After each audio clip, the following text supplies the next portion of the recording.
Chitvan, do you want to do a quick check with the participants? सबके Zoom background लग जाने चाहिए and audio and all that. Okay, so I would request everyone if they can just turn on their cameras and cross-check if the background is visible to all of us.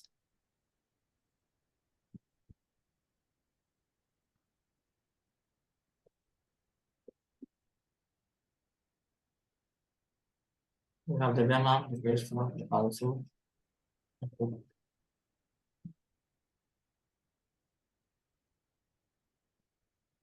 Could you please turn on your cameras?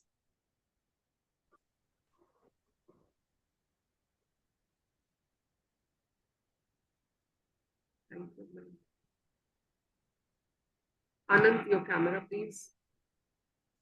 Toshendra, welcome. Please put on the background image that has been provided. Yes, yes. Yeah. Yes, ma'am. Yes, ma'am. Trying to do it right now because I could not join through laptop. I'm trying to do it through my phone also. ठीक है आपको बस download करना पड़ेगा पहले वो image. Right, ma'am. Right, ma'am. I'm trying to do it right now.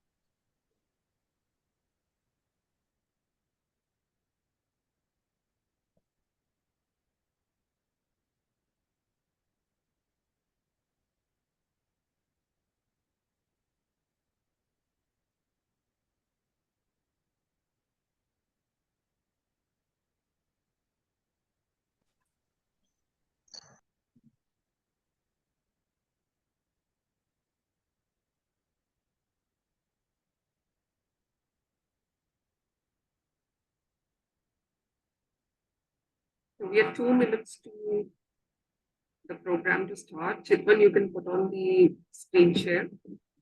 Yes, ma'am. Yeah.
done, I think that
I think we all should just proceed with the inclusion data today.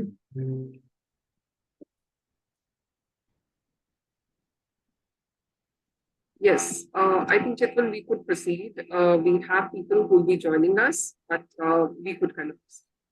Yes, sure. Sure, Toshendra ji, you could go ahead, right? Yes, ma'am. I think we can go ahead. Am I audible and visible? Yes. Yes. Yes, I think we can go ahead, ma'am. I think Asha ma'am will be joining in a while. If we can wait for just 2 minutes before starting. Her Excellency Queen Madam has already joined, so I think just Yes. give me 2 minutes. Then we can start. We'll start in next 2 minutes.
testing activities and population status, but should also address the negative impacts of human activities as added by free.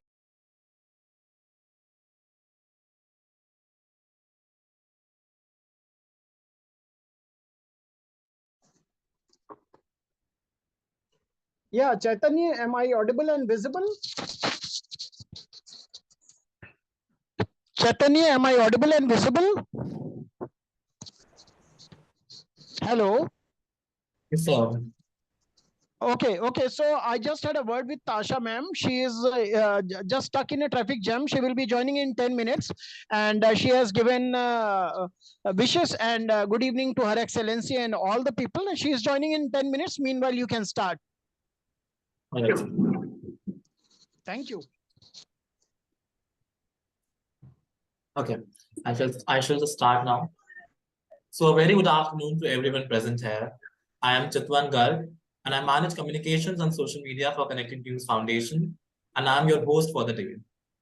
I welcome you all to another session of Inclusion Adda. Inclusion Adda is an initiative by CDF that offers a platform for career progression talks where inclusive, diverse communities share their personal and professional achievements and stories. Building an inclusive and diverse community. Welcome to the latest edition of Inclusion Adda, an empowering platform created by CDF Transformation.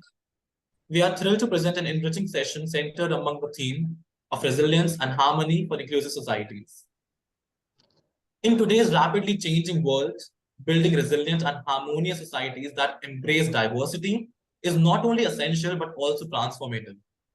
Resilience enables us to navigate challenges, adapt to new realities, and bounce back stronger. Harmony fosters a sense of unity, cooperation, and understanding among individuals from diverse backgrounds, fostering a thriving and inclusive environment. During this session, we will delve into the inspiring stories and experiences of individuals who have demonstrated exceptional resilience and contributed to fostering harmony within their communities. We aim to highlight their personal and professional achievements, shining a spotlight on the power of inclusion and diversity.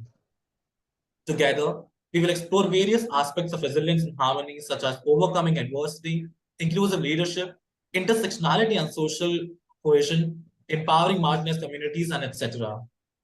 Join us for an enlightening and thought-provoking session as we delve into the power of resilience and harmony for creating inclusive societies.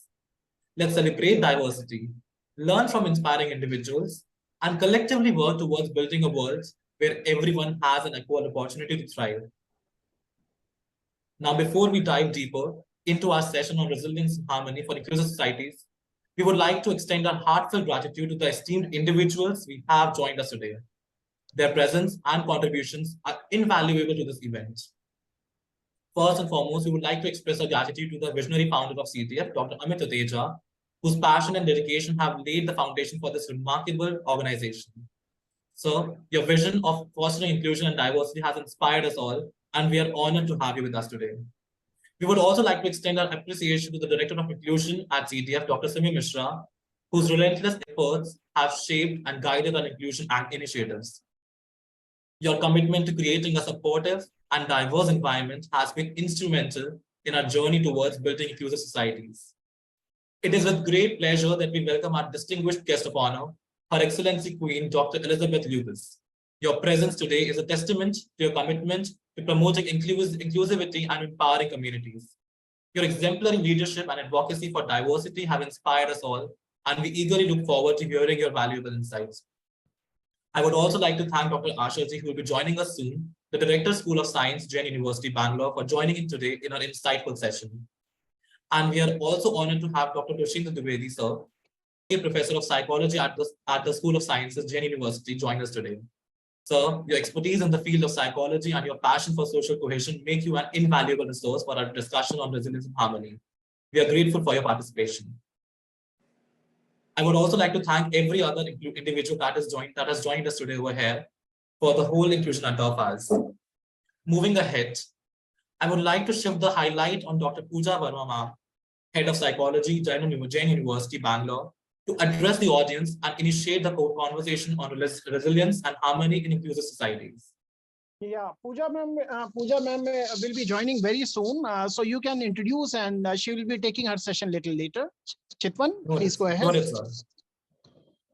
Now, without further ado, we would like to invite the founder of CDF to take the spotlight and provide us with further insights into CDF's journey and its commitment to fostering inclusion and diversity. We eagerly await your words of wisdom, sir, and inspiration as we set the stage for a captivating exploration and resilience and harmony for inclusive societies. Thank you. Thanks a lot, Chitvan. A warm welcome to Her Excellency, Queen Elizabeth, and all our esteemed guests present here. Thank you for joining us today for this special occasion, which is a session on resilience and harmony for inclusive society. I'm truly honored to be here and begin this important conversation with all of you. At Connecting Dreams Foundation, we are celebrating our decade of change making, 10 years of establishment this year. And we firmly believe in the power of resilience and harmony to drive positive change. They are the key things that we need to figure out and work on to create any change which is required. Our foundation, Connecting Dreams, has been tirelessly working towards creating inclusive society that embrace diversity, celebrate differences, and ensure that no one is left behind. Today, as we gather here, it is essential to recognize that true inclusion goes beyond providing basic opportunities to marginalized communities. It requires creating ecosystems where diverse communities can work together in sync, respecting each other's existence and importance.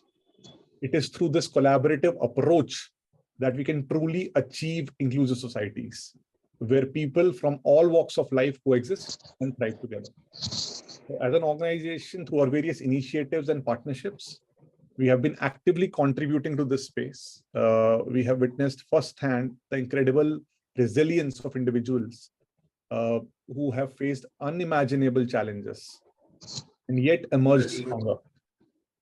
These individuals have become positive role models for us and also for the society, inspiring others to grow and become stronger themselves.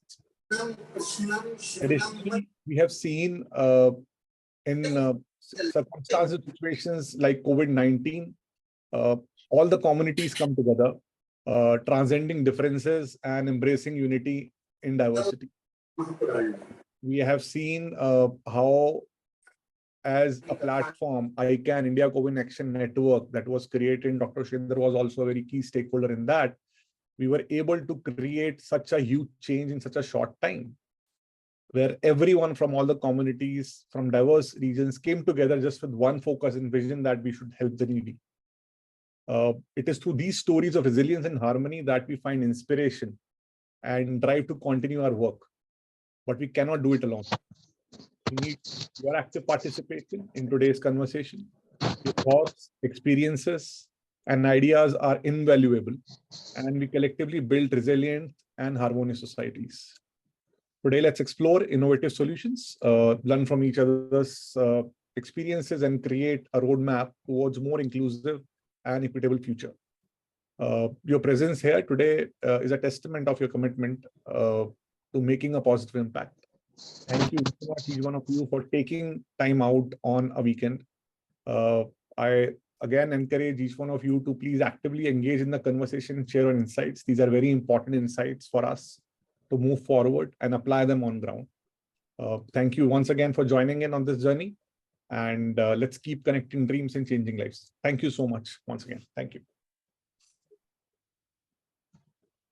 Indeed. Thank you, sir, for sharing your valuable insights into CDF's journey and its commitment to fostering inclusion and diversity. Your words surely have set the stage for an engaging exploration of resilience and harmony for inclusive societies. Chitvan, may I take 1 minute, 1 second? Your Excellency, Queen Elizabeth Lucas, Madam, very warm good afternoon and greetings. Ma'am, in addition to whatever Amit sir has said, I would also like to glorify that during pandemic, I have worked very closely with sir, and we have provided help to thousands of people. And because of this commitment, I think it is a wonderful commitment to work with sir, and it is a proud privilege to be part of Connecting Dreams Foundation. And we are also guided here in Jain University, Bengaluru, by the stalwarts, and Asha ma'am has joined us. So welcome, Asha ma'am, if you are here. Namaskar, ma'am. And yes, Chitvan, over to you. Thank you very much, Amit ji. Okay. Thank you, sir. Thank you so much for taking up the take. Moving ahead, I will now request Dr. Simi Mishra, who is the Director of Inclusion. Ma'am, we eagerly wait for your words of wisdom and inspiration for captivating exploration of resilience and harmony. So a very warm welcome to all the participants over here. I again echo what Chitvan and Amit said. Thank you very much. I think being here either early morning or if your time is towards the afternoon, especially in a hot afternoon in India, after lunch, this is a very difficult time to kind of, stand by. So this really does kind of, talk about the fact that really the weather and the conditions outside do not bother us. It's what we feel committed to, which is bringing us together on this platform. So emotional resilience and harmony for inclusive societies, which is the title of the topic that we're going to deliberate on today, is something which is very personally very close to my heart. And I think, over the years, more and more as I kind of, grow older and I learn about how societies, how individuals all are kind of, coming together to build peace, to build harmony. I think this is something that we as human beings have often neglected, but the pandemic has kind of, taught us a lot of lessons. And one of the lessons that I personally learned during the pandemic was the fact that wealth doesn't matter, boundaries do not matter. It does not matter whether you're sitting in the UK. It does not matter what your economic status is. But it's just that, peaceful and just and inclusive societies are the ones that actually kind of, build the bridge to being a better human and to survive on a daily basis. So we are over here today committed to work to accelerate action and to kind of, implement peace, justice, and inclusion. Now, what we have also realized that, these are increasingly becoming the ambition for several nations, and therefore coherence and innovation, and also sharing what we find in our communities, which are local communities, so that there is a growing number of people who are like-minded and who can commit together to fulfill and implement the vision that we are thinking of as an inclusive society. To strengthen the strategies and to kind of gain momentum, both at the national and regional and international level, we need more and more partners, and we need more and more support of each other to implement these elements in a form of a roadmap. Also, I think we have in front of us, the path is not easy. It's a very difficult path. We need to kind of raise ambition. We need to kind of increase and sometimes nudge the political will. We need to set policies that are available to us, not only just on paper, but also implementable. And we also need to kind of learn from each other and have a learning agenda in place. And I think the three areas that we need to kind of focus on are promoting justice for all. Prevention of violence, I think, is another thing that happens, and tackling exclusion and inequality in multiple different ways.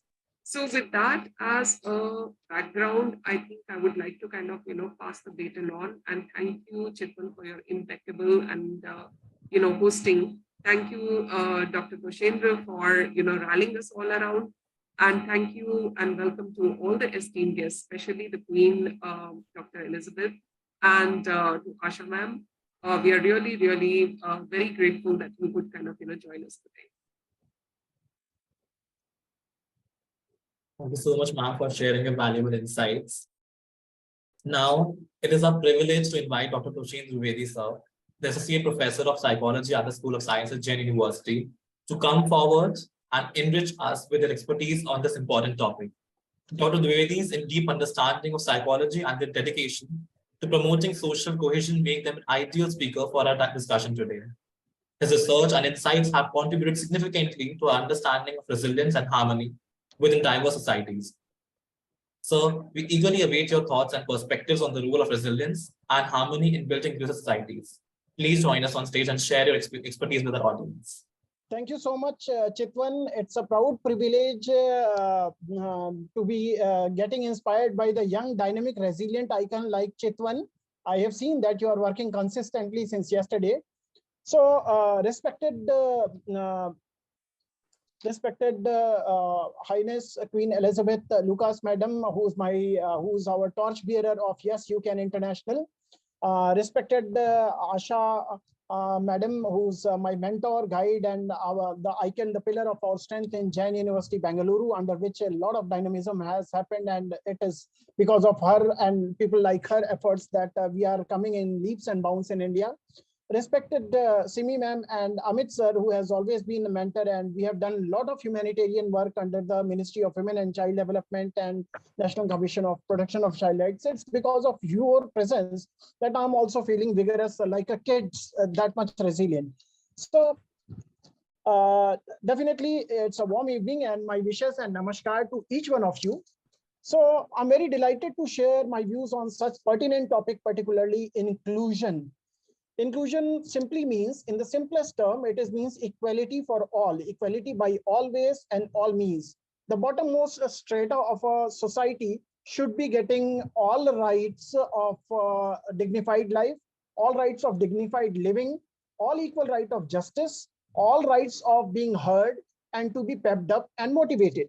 So definitely, I relate to this concept of inclusion to the Ram Rajya, where everyone was happy, healthy, prosperous, and all. So definitely, the gist, the core, and the bottom line of every youth in India should be to be establishing and ensuring this equality, whether it is for LGBTQ, whether it is for old age people, whether it is for women in distress, lot of divorce and dowry and other cases happening, and domestic violence. So they should be also at par. So in fact, the gist of entire existence is coexistence. No individual can be happy no matter how much prosperous he or she is. If your neighbor or if your society or if your family or if your neighbor is not living that dignified life, this will today or tomorrow lead to disharmony. So that's why inclusion is required to maintain a good society. Now here, the role of in ensuring resilient society and resilient nation, youth's role is very much important, particularly in India when the age of 60% of the youth is below 60%. So these days, my call is for the youth to be resilient is to increase their adversity quotient. Being a psychologist, we are a little bored with the concept of IQ and EQ. Now we are talking about the new quotient, which is adversity quotient. You should be आप अस्त और व्यस्त नहीं, आप मस्त रहें. Even in the toughest of situations, you should not be putting the morale high. You should not be demoralized, because it is the youth who's the energy and power of the nation. So definitely we see a lot of youngsters in the counseling session. A lot of youngsters fall sick because of addiction, because of depression, anxiety, and all. So therefore, we need to make the youngsters full of adversity quotient. Only those who survive in the toughest battle, toughest situation, they survive. They can be actually called as resilient, and they can actually write history. So definitely one can accomplish wealth, but if you can accomplish wealth also, but if it cannot trickle down to the lowermost strata, the minority, the LGBTQ, then definitely that inequality will persist in the society, and the society will be sick in one way or the other. So now what is resilient per se? Resilience is simply your infinite energy, will, belief in yourself. Resilience gives you the pep up whenever you are bogged down by the forces of misfortune or tragedies in life. You make a bounce back. That is resilience. Why resilience is drying up, particularly among youngsters? Because of immediate gratification, because of not knowing their own true self-esteem, self-efficacy, etc. So because of mimicry and copying of others, because of immediate result seeking. So people are reacting more than responding. So we need to learn, and because of definitely wherever the focus goes, energy flows. If you are obsessed with the negativity, if you are obsessed with finding a fault, excessive critique, you cannot compliment yourself and others. You will pour whatever is there in your bowl. You cannot pour from the empty bowl or the negative bowl. If you want to pour positivity, if you want to contribute to society, if you want to actually pep up the people and aspire their level of living, you need to first yourself put yourself with full yourself. Your own cup should be overflowing with positivity and resilience. So definitely resilience, other side is stress. These days, I mean, whenever your self-adequacy is challenged, your resilience goes down and your stress goes up. So the quick way to combat stress is definitely having a lot of friends, trustworthy friends whom you can share. Definitely having a robust, wonderful routine for the youngsters, those who are listening on YouTube. You should be, you should be guided by your routine. Definitely, you should be having a goal or mission in life, and that to a positive mission decided by the mentor and role models you have. Just like our role model is our Dean Asha Madam, Dean of School of Sciences. In a very gentle way, she makes sure that we work, and because of her, in the recent publication, we were given target and we overshoot the target, because in a gentle way, ma'am peps me also. My head of the department, Pooja ma'am, they peps me also. Okay, sir, if you want to give me some research paper. And that's how a true leader empowers. I can give example of resilience from our Excellency Queen Elizabeth Lucas, Madam. She, in a very gentle way, she makes me pepped up for all these sessions in India and other places. So of course, she's a role model. Thousands of people in our sessions, many prince, ambassadors and ministers and Cambridge scholars, they come up to get a guidance. And you'll find her sitting from morning till evening. Our Excellency Queen is there, and she listens to the most low profile to high profile person. In fact, that is inclusion. That is the biggest example of being a role model and practicing what you preach.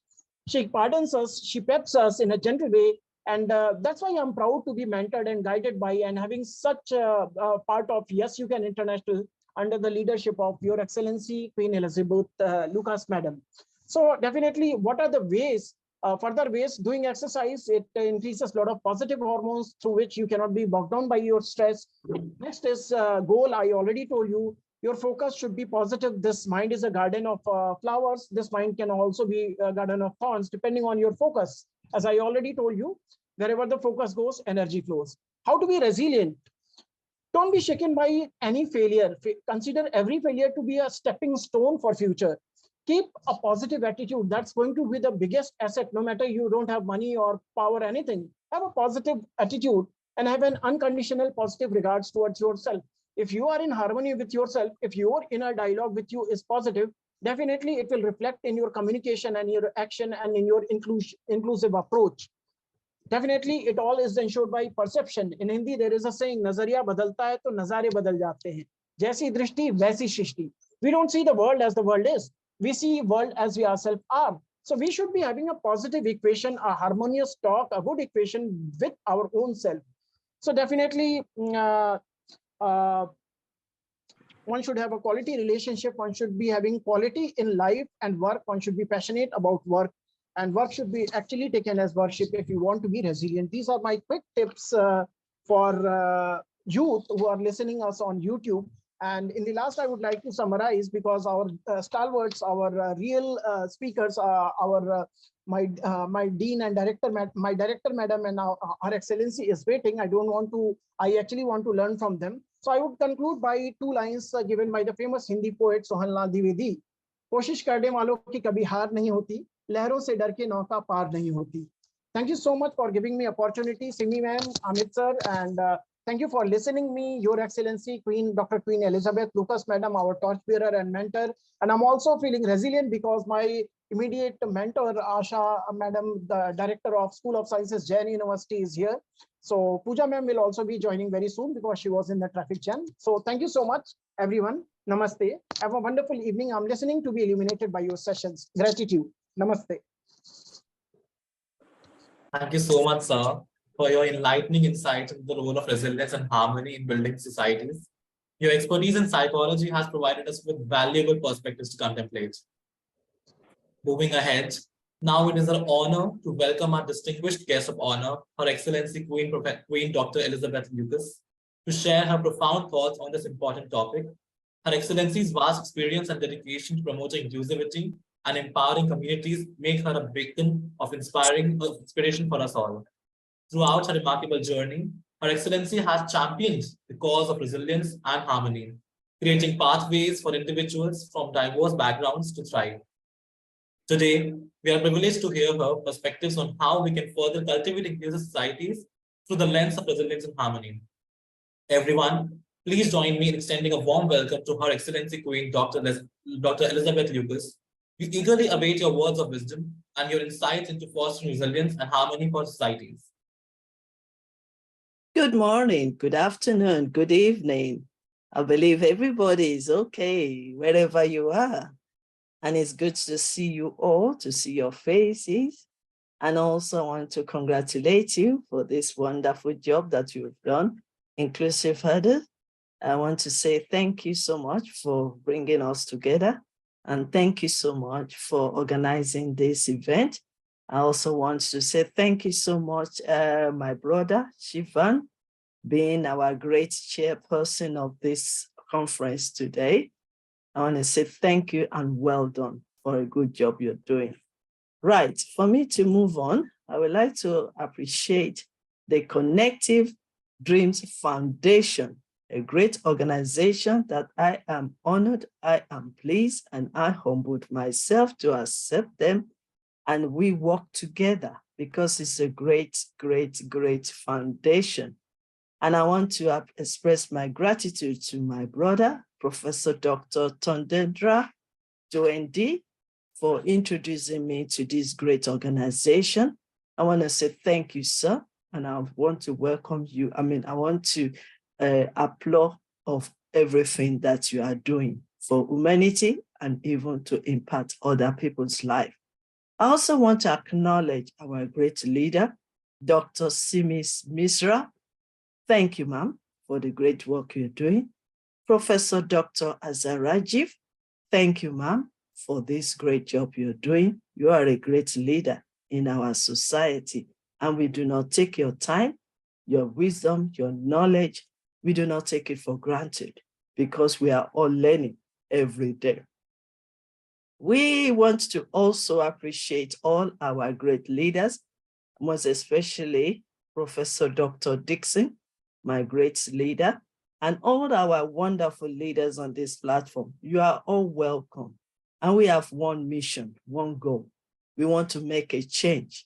We want to break the barrier. We want to transform lives, and we want to make a difference. We want this society to be a better place for everyone, including our children, our youth, and the next generation, to live comfortably, happily, harmony, united, and also peacefully.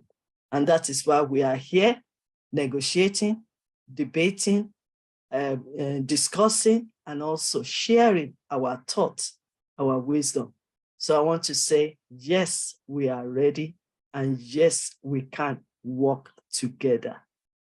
So change is an innovative. First of all, let me say the topic before us is resilience and harmony for inclusive society. I've seen all your lists, your topics on the WhatsApp, but I will just flow really with it. And then I believe by the end of my section, we will all be able to share, we'll be able to understand better, and we work together. So let's move forward.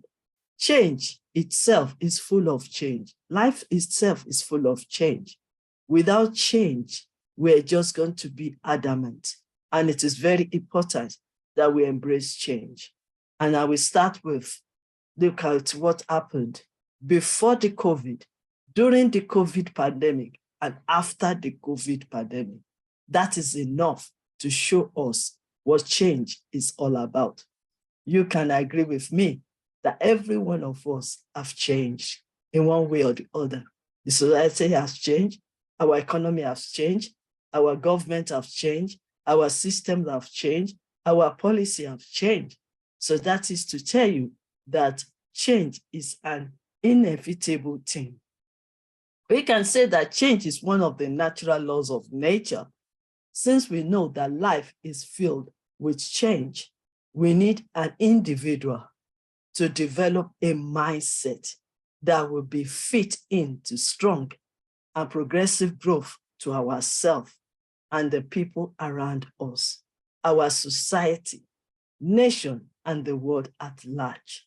Because our singular change of mindset affects all these spheres in one way or the other, either negative or positive. Before I continue, I would love to paint a picture of what the mind looks like for you to appreciate it. Mind is a very, very important in our lives. Mind is the place where we believe, we trust, and we act on it. Mindset is everything. The reason why I said that is because it could be fixed mindset or growth mindset. And it could be negative or positive mindset. And we need to really focus on knowing the state of our mind. The state of our mind will determine if we really need change in our society. The state of mind will determine if we want to move on and move forward and progress. The state of mind will determine how we treat ourselves, how we love and take care of ourselves before we take care of others. It will be the state of mind that will determine how you perceive people, how you embrace differences, and how you adapt to change, how you make yourself approachable, and how you make yourself flexible. So that is why mindset is very important. We can be talking a whole day, a whole week, and even a whole year on the topic, on every topics in life. But if our mindset is fixed, if our mindset is negative, then there's no point. It's like we're wasting our time. So when discussing about mindset for leadership, because we are all leaders, and that's why we gather together to want to know the right way we can progress. So if we are talking about mindset, we have to also think about our position in the society as a leader. And when we are talking about mindset for leadership, paradigm shift is very important. Why do we need a paradigm shift? Because we've been doing some things for many years. It's not working for us anymore. I believe we all agree on that. We've been operating, performing based on the policies that has been there for many years. But is it still working? No. We need to move on. We need to progress. We need to make a change. And that is why it's all going to start from individual, from our leadership, for us to progress and make an impact. So before I move forward again, let me remind every one of us to prepare our mind. When we talk of resilience, let us also prepare our mind for mindset. Under this mindset, I will give you the acronym. The M stands for mindful, motivate, monitor, and mentor. These are the characteristics that we need to embrace if we are talking of inclusion, if we are talking of resilience, if we are talking of peace and live in harmony together. The I stand for inspire, impact, influence, and information. As a leader, because we all are a leader, we need to be ready to inspire others, to impart into their lives, to influence our society, and also to gain the right information into our mindset. N stand for new ideas, new skills, new beginning. As a leader, we should be willing to learn. We can't learn everything within ourselves, but we can learn from others. And I think that is the beauty of the platform we organize here today, for us to learn from one another. We have great leaders. I've got my mentor joining us. We've got great leaders among us that we can learn from their wisdom, their knowledge, and their experience. We have S. S stands for support. Be willing to support, sponsor. There are so many youth, young women, and even children that we can support them. We can support the organizations that is helping them. We can sponsor, and we can also share our wisdom, our knowledge, and even suggest, because we don't know it all. We learn from one another, and we can save life. That stands for S. E stands for empowered, education, empathy, and encouragement. Oh yes, as a leader that want to live peacefully, that want to promote peace, that want to live harmony with others, we need to be empowered and empower others around us. Education is the key to success. Education is for our future. Education is power. So we need to be continuously educating ourselves and educating everyone around us. We are working together. We are human beings, and we need to work together to make a change. And also we need to encourage ourselves. Finally, T stands for transform. Transform lives, transform relationship, transform our education, transform everything around us, transform our lives, transform even our society. We can do it together if we stand together and believe in one goal. Remember, there is a sustainable development goals that everyone in the world is targeting. Can we achieve it? Oh, yes. But we can do it together. Transform, training, researching, teaching, and even testing. Everything we know will be tested. So we have to get prepared. Okay, we are now going straight to what resilience means. Let me go straight to that because I don't want to waste much of your time. Resilience is the ability to withstand adversity and bounce back from difficult life events. Being resilient. Hello? Can I continue? Yes, ma'am, please. Okay. Being resilient does not mean a person doesn't experience stress, emotional unbelief, and suffering. Resilience involves the ability to work through emotion, pain, and suffering. Resilience is the process and the outcome of successfully adapting to difficult and challenges, life experience, especially through mental, emotional, behavior, flexibility, and adjustment to internal and external demand. That is why it is so important that we understand this better as a leader, because either we like it or not, we are in this world. Challenges will come, disappointment will come, discouragement will come, distraction will come. Every disease will come our way because it's a journey that we are all passing through. It's a journey that we have to take up the cross and also work with it. And all these things will come. Adversity will come. Even there are some situations beyond our control. It will come to us and it will also be in this world. How do we go through it? How do we manage our emotions?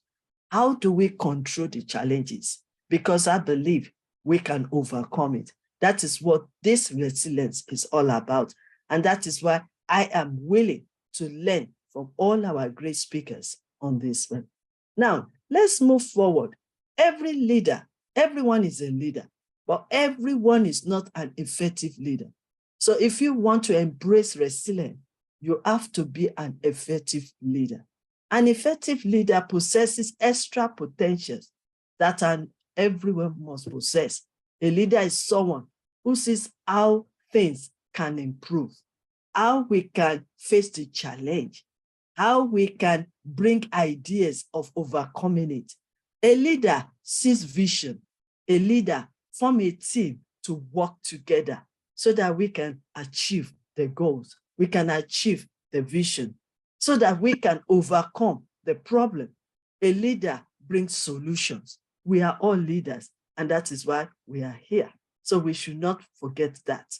So to be progressive in our thinking requires reading and studying. We cannot be ignorant.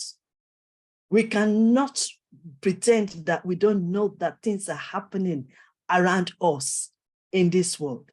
We can't pretend. We are human beings. We have 5 senses. We have the ears, we have the eyes, we have the feelings, we have the touch, we have everything. So we can't pretend. We are in this world as well. We are alive and we are in this world. And we are human beings. And all these things will happen around us, even with us as well. So we can't pretend. But the only way for us to really face this challenge, overcome this challenge, is when we keep learning, enlightening ourselves.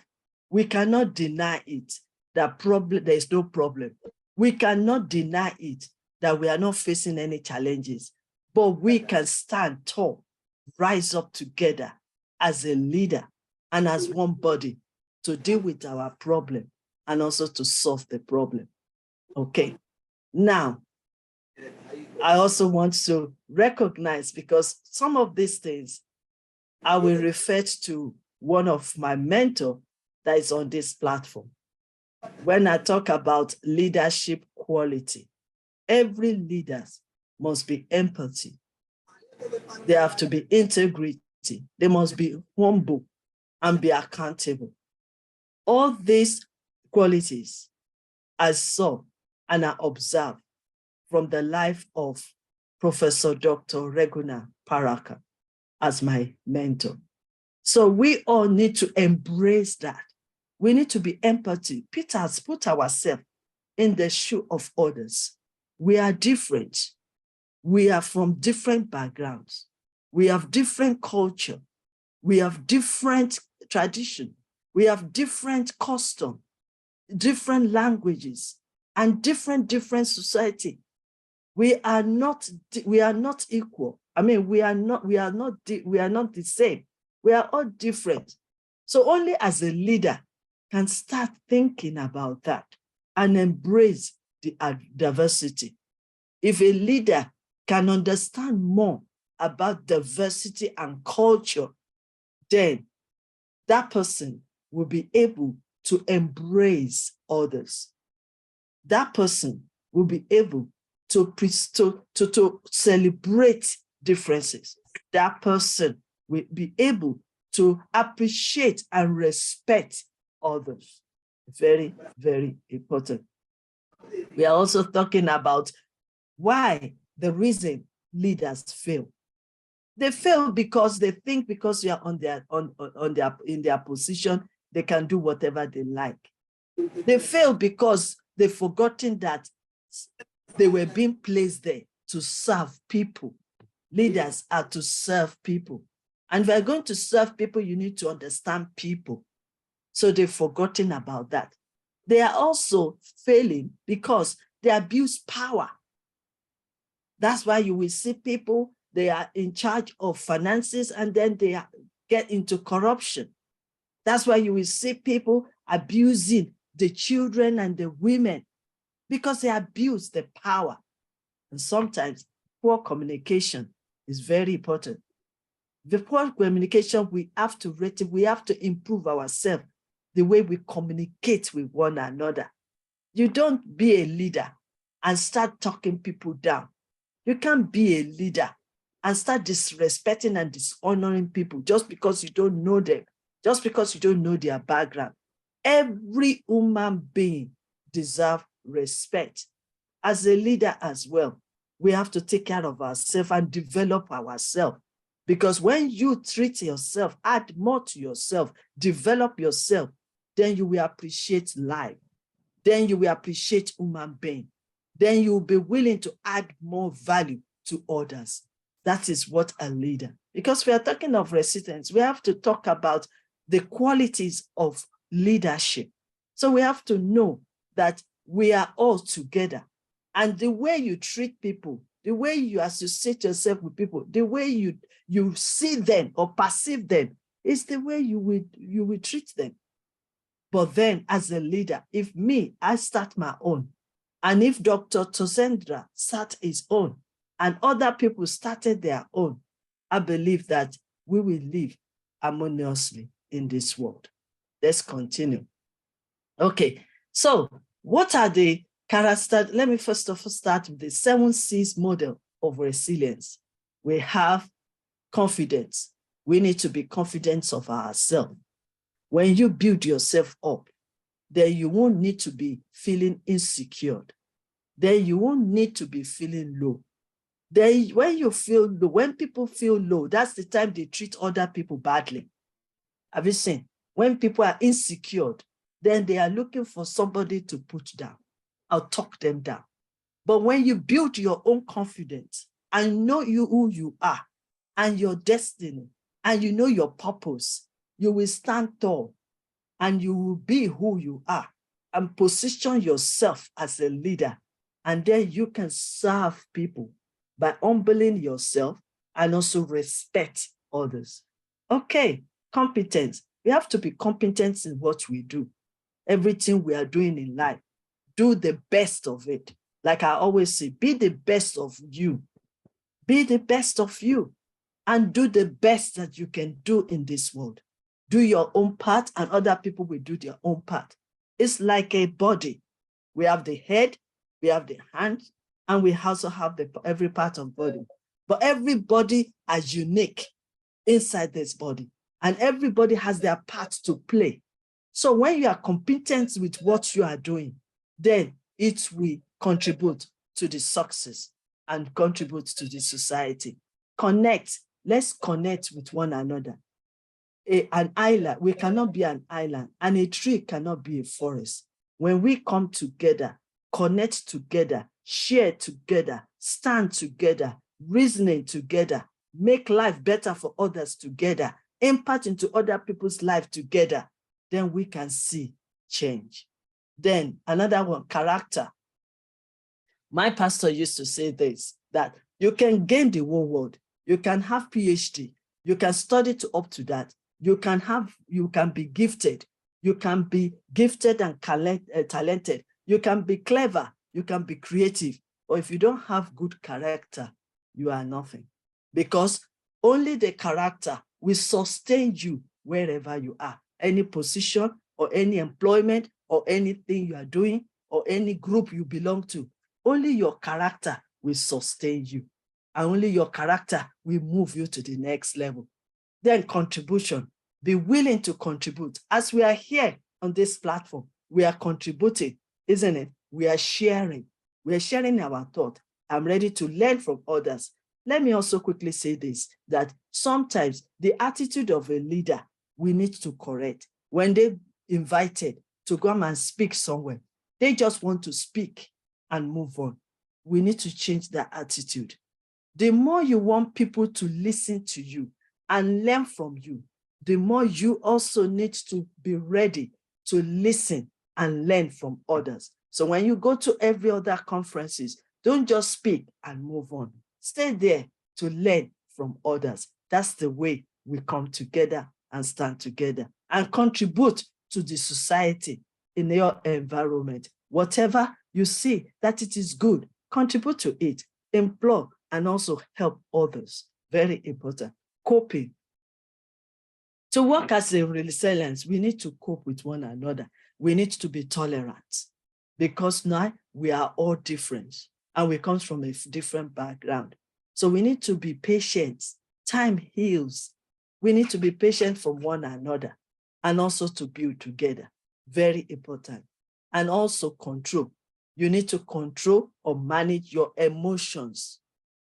When you control and manage your emotions, then you can adapt to change and you can be approachable, flexible.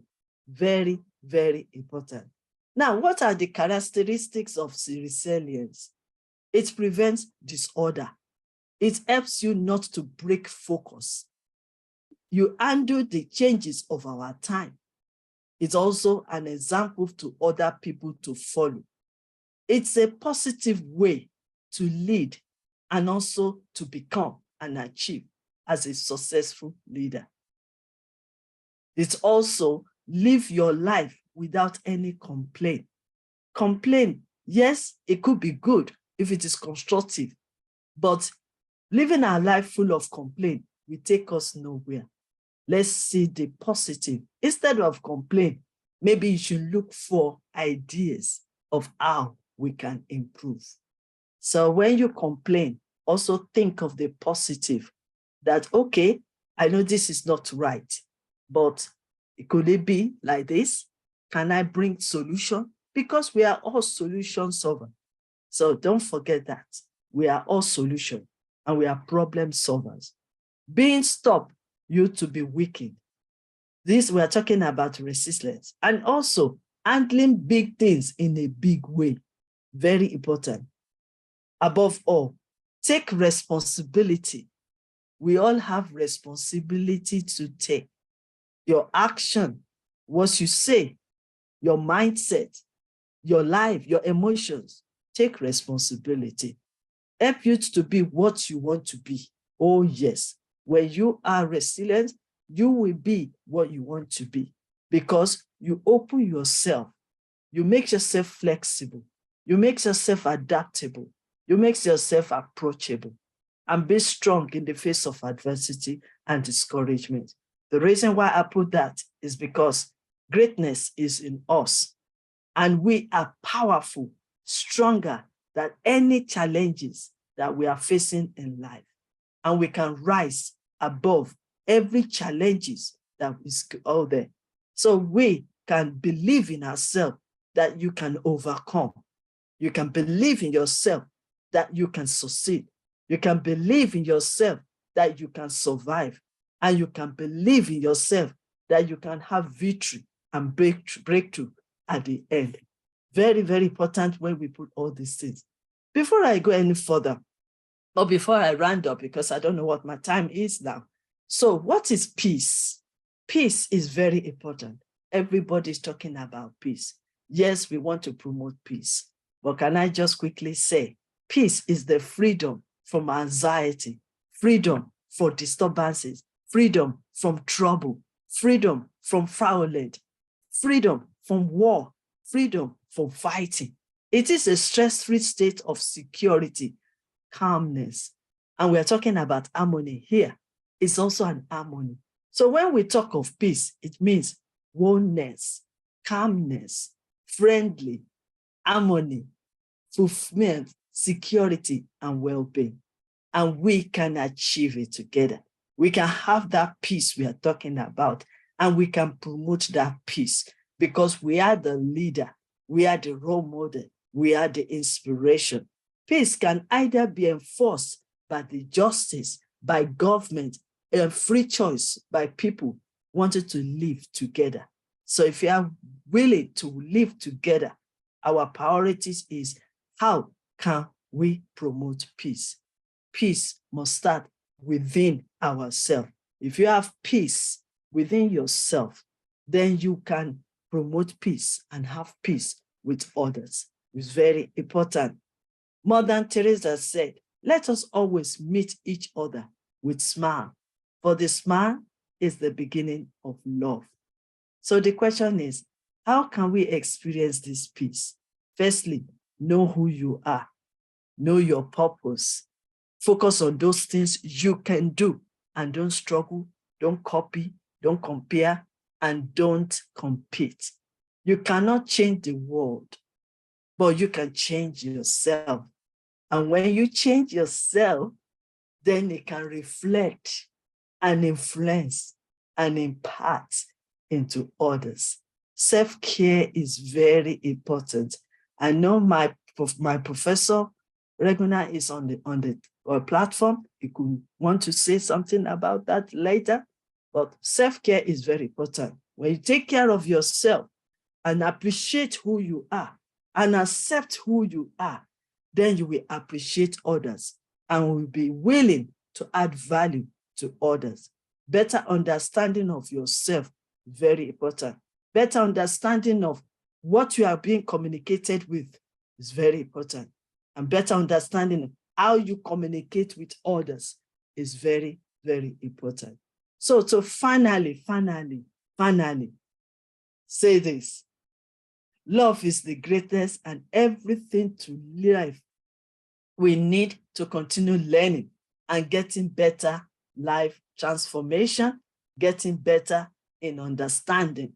Love empowers, and one of the ways to empower ourselves and others is to raise the banner of love. It shows better way to live happily, peacefully, and unite together, stand together, and make a change in this world. Sharing from individual, families, societies, communities, and the world. As they said, charity begins at home and from home to the world. And finally, the truth is we all have a choice to make that decision for our lives to get better, live with people harmoniously, and also to embrace culture and diversity. We all have a choice. We don't know their purpose, we don't know their background, but we are human beings and we are leaders, and we should be ready to accept every one of us. These fingers, they are not equal. One of us are in these fingers. And one person cannot raise this big, massive cup that I'm showing. I don't know if you can see that. Yeah, this thing. But it takes this and this to lift it up, to walk it up, and with stress-free, and then we can be harmoniously live together and love one another. So on this note, I want to say thank you so much for inviting me to this great platform. And thank you for the organizers. Thank you for the founders. Thank you for all our great leaders on this platform for learning and also listening to my little inspirational wisdom. Thank you and God bless. Dr. Elizabeth Lucas. Your Excellency, your words have touched our hearts and challenged us to strive for a world where diversity is celebrated and harmony prevails. Your leadership and advocacy serve as guiding lights in our collective journey towards building inclusive communities. We are truly honored to have had the opportunity to learn from your experiences and perspectives. Your contribution in today's Inclusion Adda will undoubtedly have a lasting impact on all of us, motivating us to continue working towards a more equitable and inclusive society. Once again, we express our deepest gratitude for sharing your valuable insights with us. Your presence here had made the event truly extraordinary. Thank you for being an inspiration to all of us. Thank you so much. Thank you so much, Shiva. Thank you. Thank you, Your Excellency. It was fabulous. It was fabulous. There were lots and lots of feedback on YouTube, and a lot of youngsters like us. We are motivated and guided, and I'm more spirited to be mentored by you as a General Secretary to India. Yes, you can international. Thank you so much, Your Excellency. Next, we are very delighted to have a pillar of our strength, our Director of IQAC and Director of Jain University School of Sciences, Chitvan. Over to you. You can invite her, right? Okay. Thank you, sir. Thank you, ma'am. I would now like to invite Dr. Asha Raju, Director of School of Sciences, Jain University, to highlight her vision on the topic. Thank you, Mr. Chitvan. Hope I am audible. Yes, ma'am. Yeah, thank you. Distinguished guest, Her Excellency Queen Dr. Elizabeth Lucas, CEO SUCAN International, Dr. Simi Mishra, Mr. Amit Tuteja, Dr. Tosendra, and the honored participants. I deem it a pleasure to address the remarkable gathering centered on the theme Resilience and Harmony for Inclusive Societies. It is truly an honor to admit you today and to talk in the midst of you all today and address such a diverse and distinguished audience, united by our shared commitment to build a better world. I thank the Inclusion India for inviting me to address the audience. Her Excellency has covered everything, and I am left with nothing to speak up. Resilience and harmony are the cornerstones of the inclusive societies. With resilience, we rise above the challenges, and with harmony, we embrace the beauty of diversity, creating a world where everyone can thrive.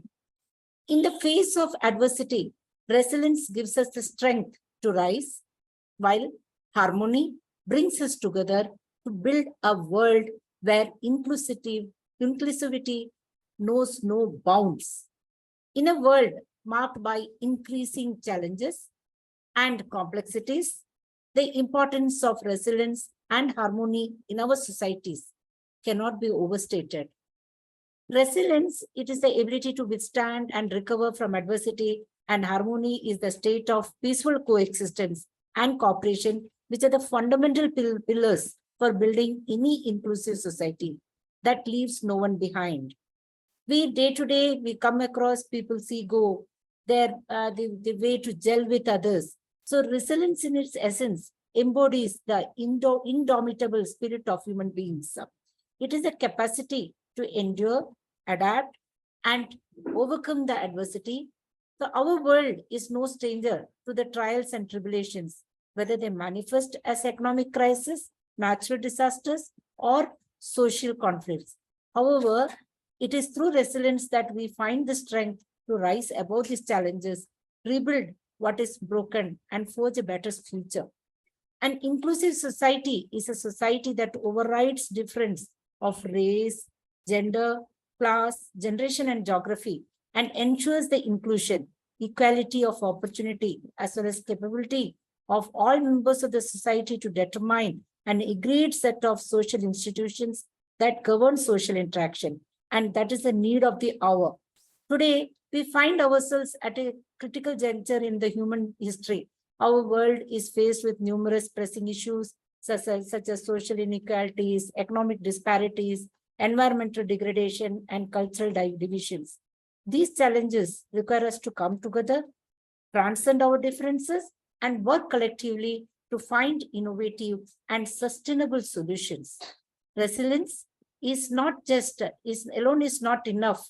It is not just about bouncing back from setbacks. It is about transforming challenges into opportunities for growth and progress.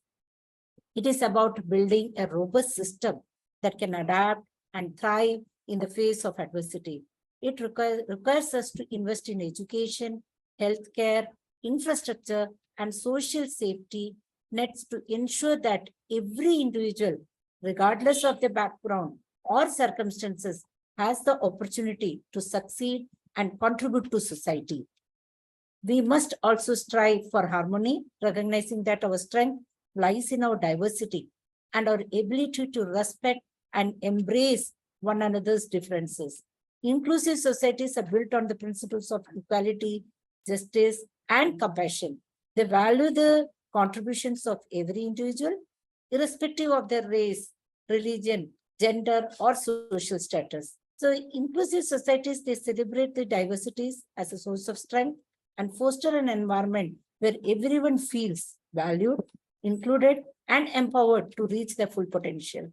So to achieve resilience and harmony, according to me, we must bridge the gap that divides us and foster a culture of dialogue, understanding, and collaboration. We must break down the barriers that prevent individuals and communities from participating fully in social, economic, and political life.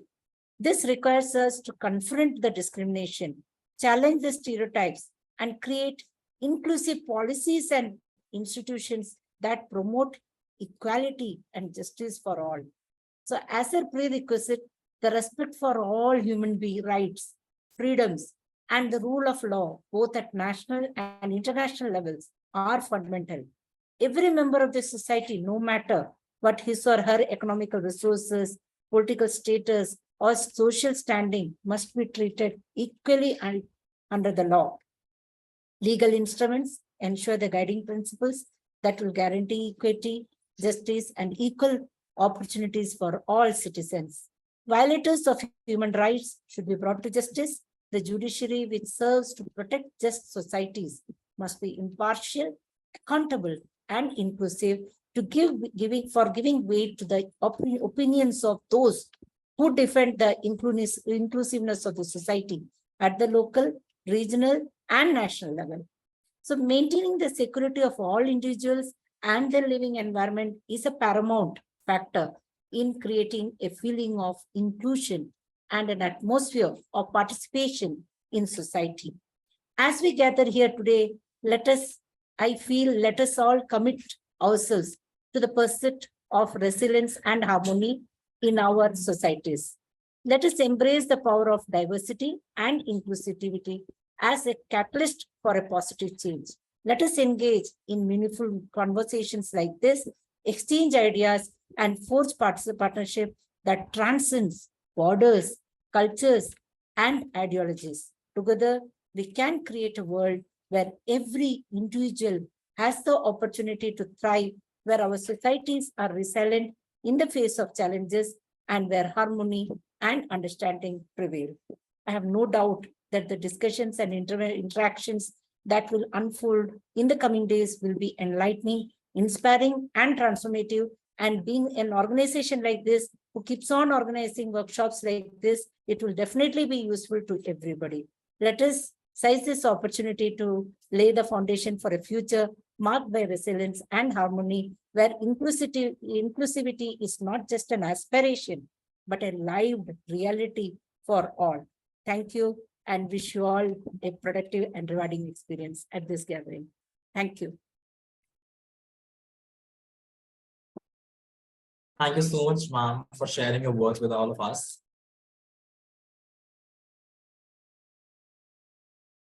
Moving ahead, I would now request Dr. Raghunath to let us know about his ideas towards resilience and harmony for inclusive societies as well. Chitvan, maybe you have not introduced Raghunath sir to the audience. May I? Yes, sir, sure. Yeah, Dr. Raghunath Parakkal is one of our torchbearers and mentors who is presently Dean of Arkansas University and many other universities in United States of America, and he has been awarded with many awards, and he works closely with many United Nations body, and it is a proud privilege to be mentored by Dr. Raghunath Parakkal. And I mean, he's a psychologist, but he has n number of things which this 1 hour's time will be less. So we warmly welcome sir that despite of his bad health, poor health, look at his resilience, look at his commitment, that look how he honor his words. He is here. So indeed, sir, no doubt you are an icon of resilience today. We warmly welcome to CDF and yes, you can International India Wing to deliver your wisdom, words of wisdom. Please come, sir.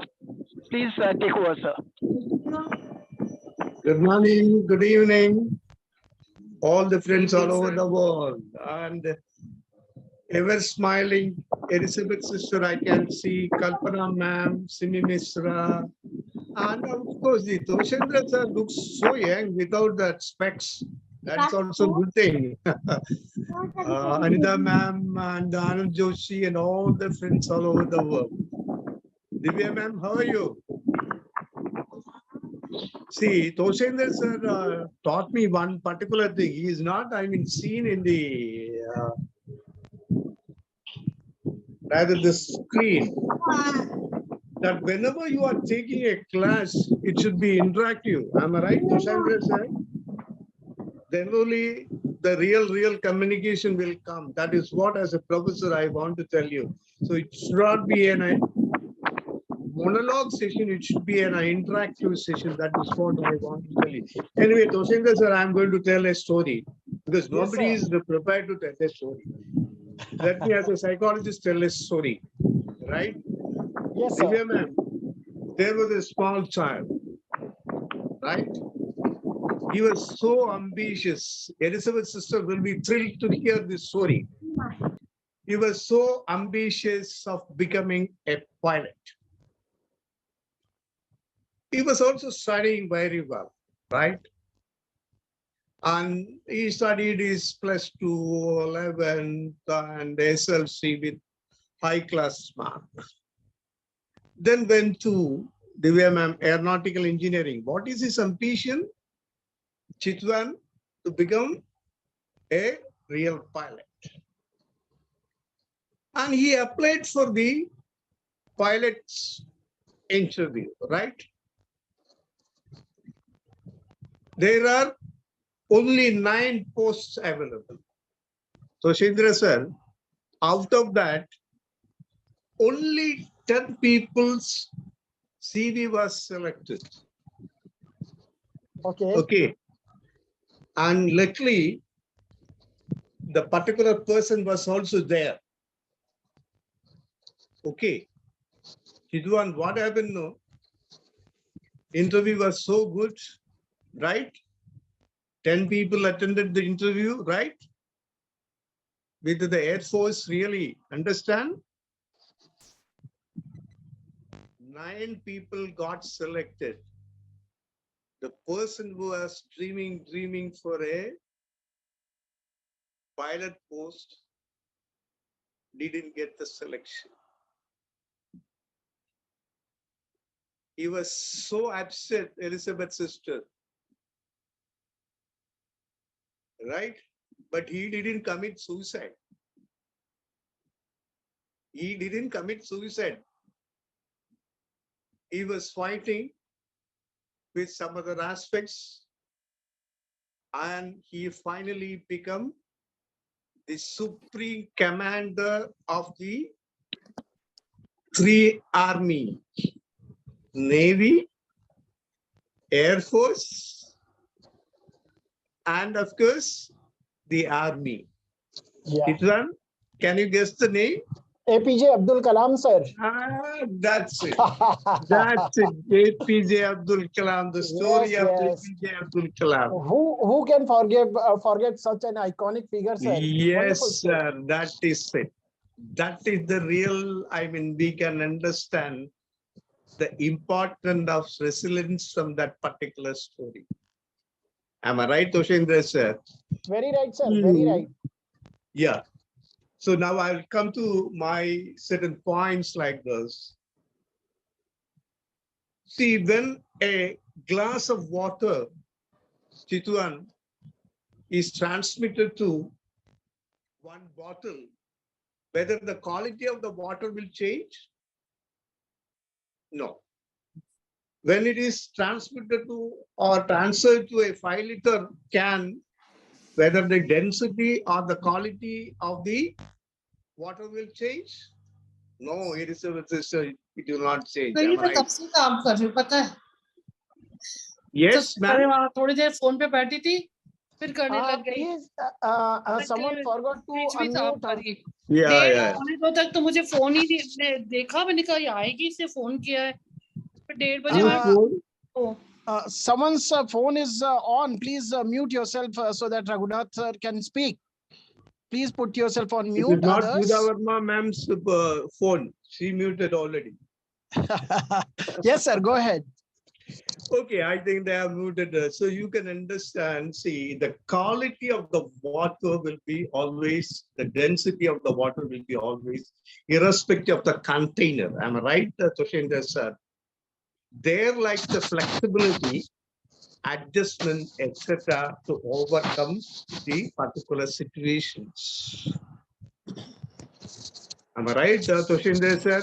Yes, sir. So Yes, sir. whether the surroundings are making you trouble, right? Whether the community is making trouble, whether the country is making trouble, whether the family is making trouble, irrespective of all those things, we should maintain the pH value of that water, or rather our emotional quotient. That is the most interesting subject Toshendra sir used to talk all over the world. That is why I wanted to quote the density of the water should not be changed. Am I right, Elizabeth sister? Like your smile always. It is not at all changed whenever we met each other. It is a positive kind of transmission or the vibrations which we are getting.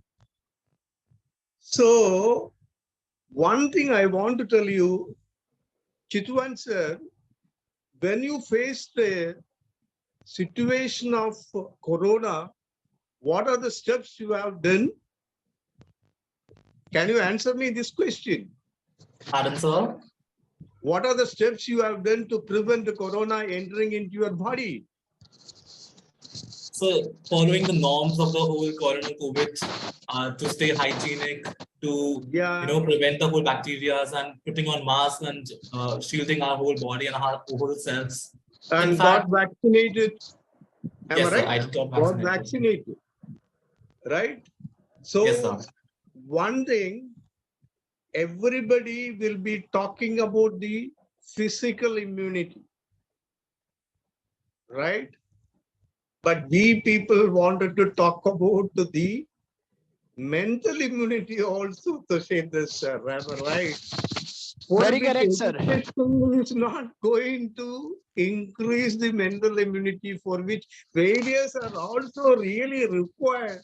The problems are also really required, so that you are facing the failures and you are familiarization with the failures, so that you are going for the success. Yeah. Actually, the problem with the educated people are this: they are not really able to cope up with the failures. Take the case of Kerala, sir, most educated state, but most suicides are happening in Kerala because their tolerance levels towards the failure is absolutely nil. Elizabeth, sister, you know that shortly I may be taking as a vice chancellor of a university and also a president of a medical university. Definitely, I am going to include all these particular aspects, syllabus, with the youngsters, so they are going to get educated, so they have got the mental immunity also. Failures will give you a little bit of mental immunity. Chitvan sir, if you are facing only the success throughout your life, and suddenly once a failure is going to come, you are collapsed. Am I right?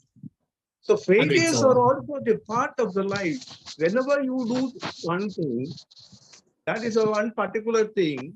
As far as psychologists are concerned, we have got only one answer. Whereas Chitvan sir, you have got two answers. It may be a failure, it may be a success. But according to us, we have got only one answer. It is a result. Am I right, Tosendra sir? It is a result. Yes, sir. Am I right? Yes, sir. If it is a failure, we will avoid certain things and get the immunity in such a way that it's for our mental immunity is so high, and we are going for the success again. And see, now I want to compete with my Elizabeth sister because she was talking a lot of things about C's. So I want to add certain C's also, Elizabeth sister. You were talking, in fact, I prepared some other Her Excellency is finding it too humorous. Yeah, Elizabeth sister was talking a lot of C's. So I want to, talk about the certain C's that will include, and it is also very easy to understand. Am I right, sir? In the teaching point, when you combine all those things, see, it is very easy to understand. Chitvan, sir, can I ask a question to you? Ready? But a correct answer should come. Or otherwise, from the body language, Divya ma'am, I will definitely get hold of Chitvan because I was working in police department also. So from the body language, I can understand. Whom you love, much. Pardon, sir, again. Sure. Then you are not fit, first of all, for resilience.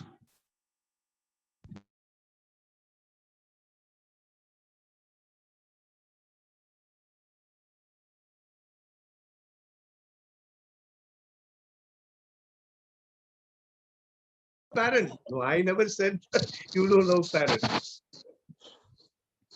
See, the thing is, first of all, if you want to love your parents, if you want to love Tosendra sir, if you want to love Elizabeth's sister, Kalpana's sister, my young Divya, cute Divya sister, first of all, this is the concept I want to tell you. I love you. Love yourself. Yeah. Am I right, Tosendra sir? Yes. Yes, sir. Without loving us, you cannot love others. Love others. So I am rather adding one particular C, Elizabeth sister now. It is called the care. Care yourself. Then only you will be able to care others. Am I right, Tosendra sir? Yes, sir. Agreed. Physically, mentally, emotionally, everything you take care of yourself. And interestingly, Chitvan sir, show this. This is the sign of love. Am I right? Yes, sir. Always repeat in front of the mirror, I love myself. I am loving all my Kalpana sister, Elizabeth sister, and Tosendra sir, Chitvan, and Dr. Pooja, and the cute Divya daughter, because I love myself. I am comfortable with myself. I am happy with myself. Right? That's why I'm able to understand the happiness of my Elizabeth sister of UK and Tosendra brother from Bangalore. Care yours. Care yours. Okay. Elizabeth sister, I shooted 1C to you. That is caring. And another thing, Chitvan sir, have you heard about the word called compassion? I think Tosendra sir will add more light on that. What is compassion? Compassion, sir, if you were to ask me, compassion, in Hindi we call it karuna. Karuna means it is Karuna very to whom? Karuna, first of all, to us, not to trigger. Not us, the big I. The big I. We should be compassionate to us. We cannot pour from the empty glass. Exactly. See, the thing is, Chitvan sir, did you do any mistakes in your life? Yes, sir, definitely. Okay. You are a great human being. Appreciate it. What Tosendra sir, great human being, he is appreciating his mistake. Yes, see, sir.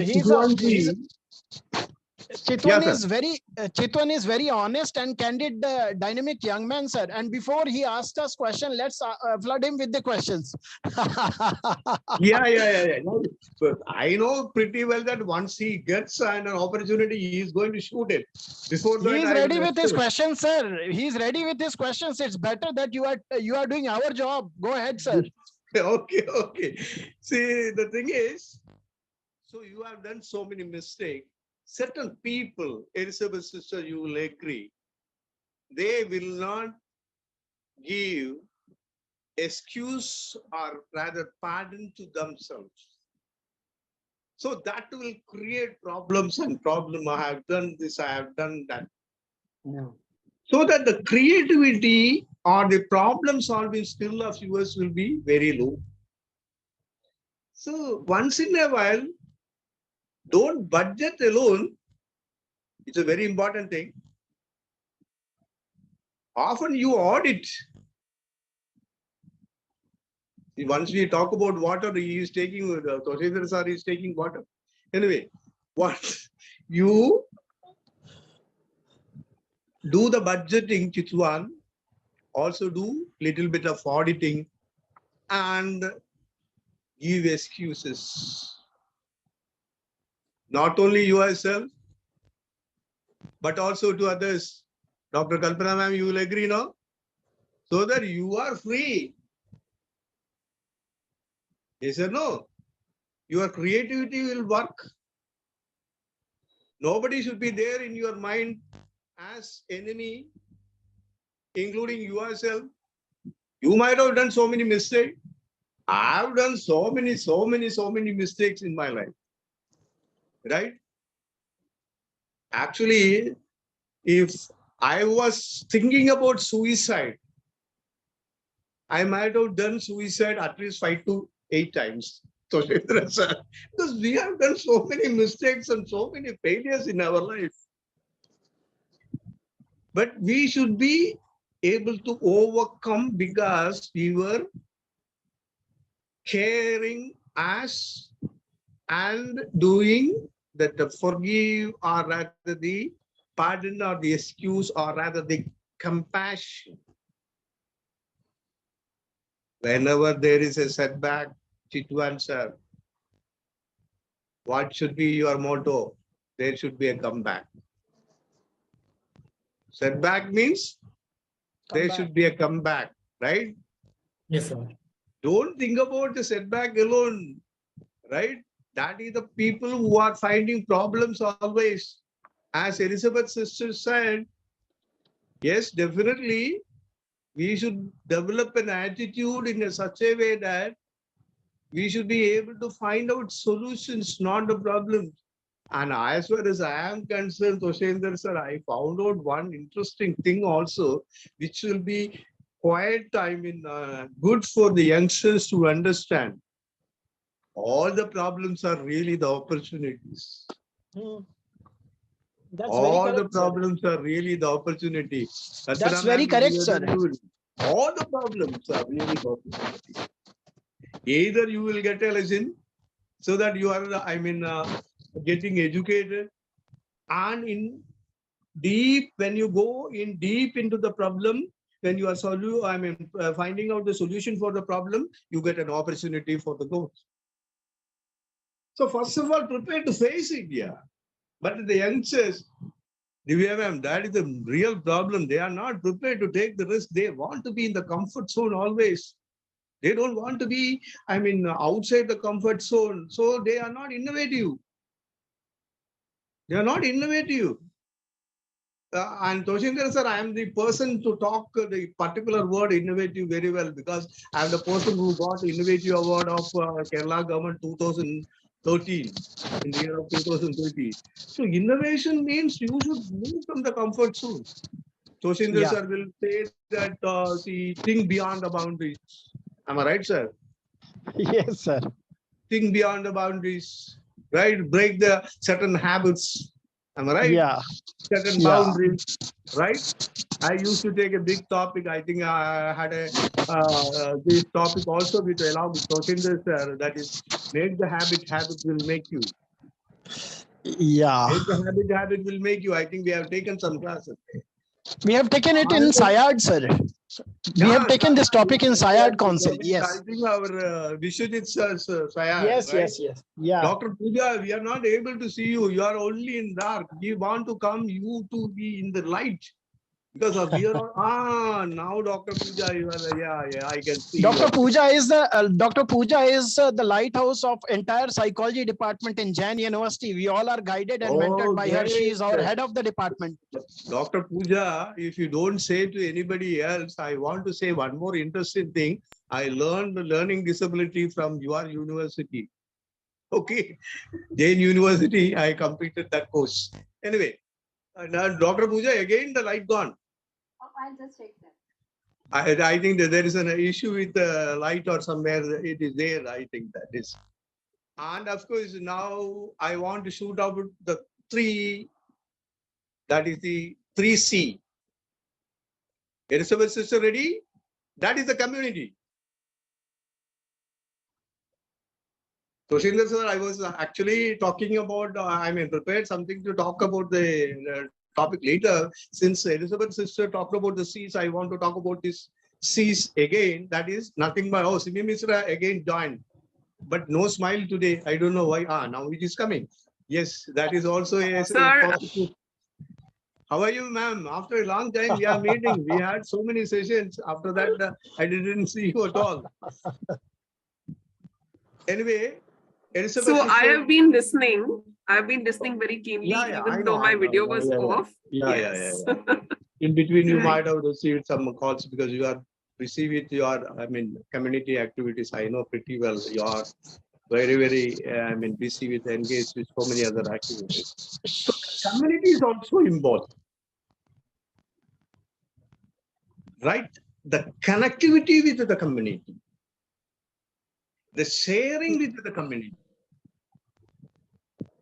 right? And you should be one among the community, for which you should not have that ego concepts. Am I right, sir? Forget about the I, so we will get the we. Chitvan sir, forget about the I, so we will get the we. We can do wonders. Togetherness, we can achieve so many things in our life. Right? Together, earn and achieve more. It is nothing but team. Am I right, Tosendra sir? Together. Yes, sir. Achieve more. It is team. Right? For which you compromise your ego. Very correct, sir. Yes, sir. You compromise your ego and see that you are one among the community member and you are transmitting various, your feelings, etc. in the community itself. So the community also will support you. So, sir, it is found out that most of the people who are committing suicide, right? They don't have a community support and they don't have a much family support. So that's why the community is always important. Yeah. Now, Elizabeth sister, another C you want? Yes.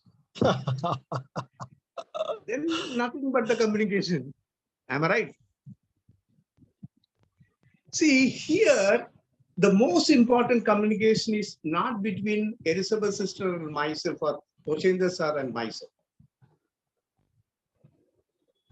So naturally, Tosendra sir can give a clue regarding that. It is an internal communication. Am I right, sir? What is your inner voice? Very correct, sir. What is your inner voice? Chitvan sir, if your inner voice is wrong, right, then everything lost. What is your inner voice? That is going to be very important. Because Tosendra sir, as a psychologist, I will always show my positive face, smile, etc. But my inner voice will be a little bit different. I know pretty well that, see, I have got a lot of breathing issues, but irrespective of that, when I come to this platform, I am forgetting everything. But once in a while, my inner voice is coming, you are talking too much. So that inner voice is always important. What you are talking about yourself, how you are going to, rather find out the problems, etc. Right? So communication means, please understand, if you have got an issue, the inner voice is important. And of course, when you have got a problem, you are finding out really an issue to solve the problem. But when I communicate with others also, they can find out solution and tell you, right? That is the importance of counseling. Rather, our Tosendra sir was in charge of ICANN. There we were doing counseling for NCPCR. Am I right? So yes, sir. Yes, sir. On behalf of Ministry, Women and Child Development Ministry. That, NCPCR, it's a big organization of the central government of India, and we share a lot of interesting things over the telephone. And what I am doing in my hospital, I don't give any injection, I don't give any tablets, but I only communicate, share each other, etc. I think, Tosendra sir, you allocated only 5 to 10 minutes. I think I have crossed already the 10 to 15 minutes. Anyway, let us. Sir, your words are so engaging and so meaningful that we don't feel like stopping you. Okay, sir. But the others, naturally, see, Divya ma'am is very eager to present her ideas. So, am I right, Simi Mishra ma'am? She's so young, so we should give more time for the youngsters. That is what I felt. Anyway, I think that's the wisdom. That's the wisdom that you bring along, sir. That being at this position, having so much of wealth of information and knowledge, you're still kind of saying, like any sage, that the younger should kind of come to the forefront, and you're there by the side. Thank you so much for that wisdom. Then Simi Mishra ma'am, since you said this information, I want to tell a joke. When Tosendra sir is going to conduct the next program, Simi Mishra ma'am conduct this program. I'm going to dye my hair because I want to be young. I am young in my Anyway. So the inner dialogue, so sir, the significance of inner dialogue, if you feel like young, you deliver like more younger. Yes, exactly, sir. Age is only a number. Am I right, sir? Age is only. Yes. Yeah. So yes, age is always a number. I really thankful to, all the people who listen to me, my words, and definitely thankful to Elizabeth sister, Tosendra sir, Simi Mishra ma'am, and I met Kalpana ma'am after a long time. Now I am happy to see her. Divya sister, all the best. And Anand Joshi ma'am and Asha ma'am, I can see in the background. Thank you, my dear friends. We will meet again. Thank you. Thank you. Sir, we wish you complete recovery from your poor health. We want you to see you with a black beard and mustache maybe next time. Sure. Thank you and namaste, and wish you speedy recovery, sir. Over to you, Chitvan. Thank you so much, sir, for your kind words, and really inspiring us all with the best examples out there. Moving ahead, I would now like to invite Pooja ma'am, who is the head of psychology at Jain University, Bangalore, for sharing her words on the topic itself.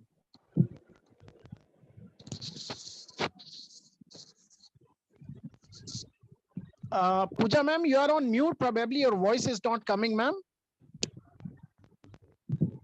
Yes, yes. एक बार बोलिए, ma'am. Hello. Yes, yes, it's coming, ma'am. Please go ahead. Please go ahead.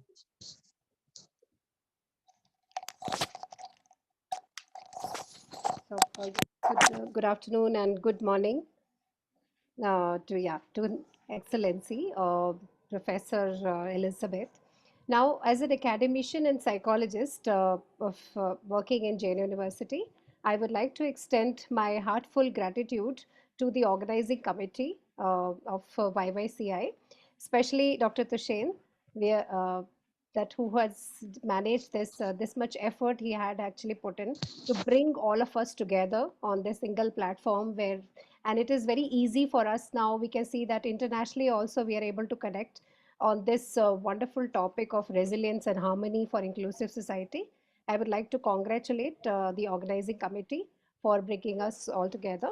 And also we are really grateful to Dr. Elizabeth Lucas, madam, YYCI chief mentor, chief guest, to also provide us the insightful way to become resilient and also walk towards, how there is inclusive society that ma'am has provided us and wonderful insight about it.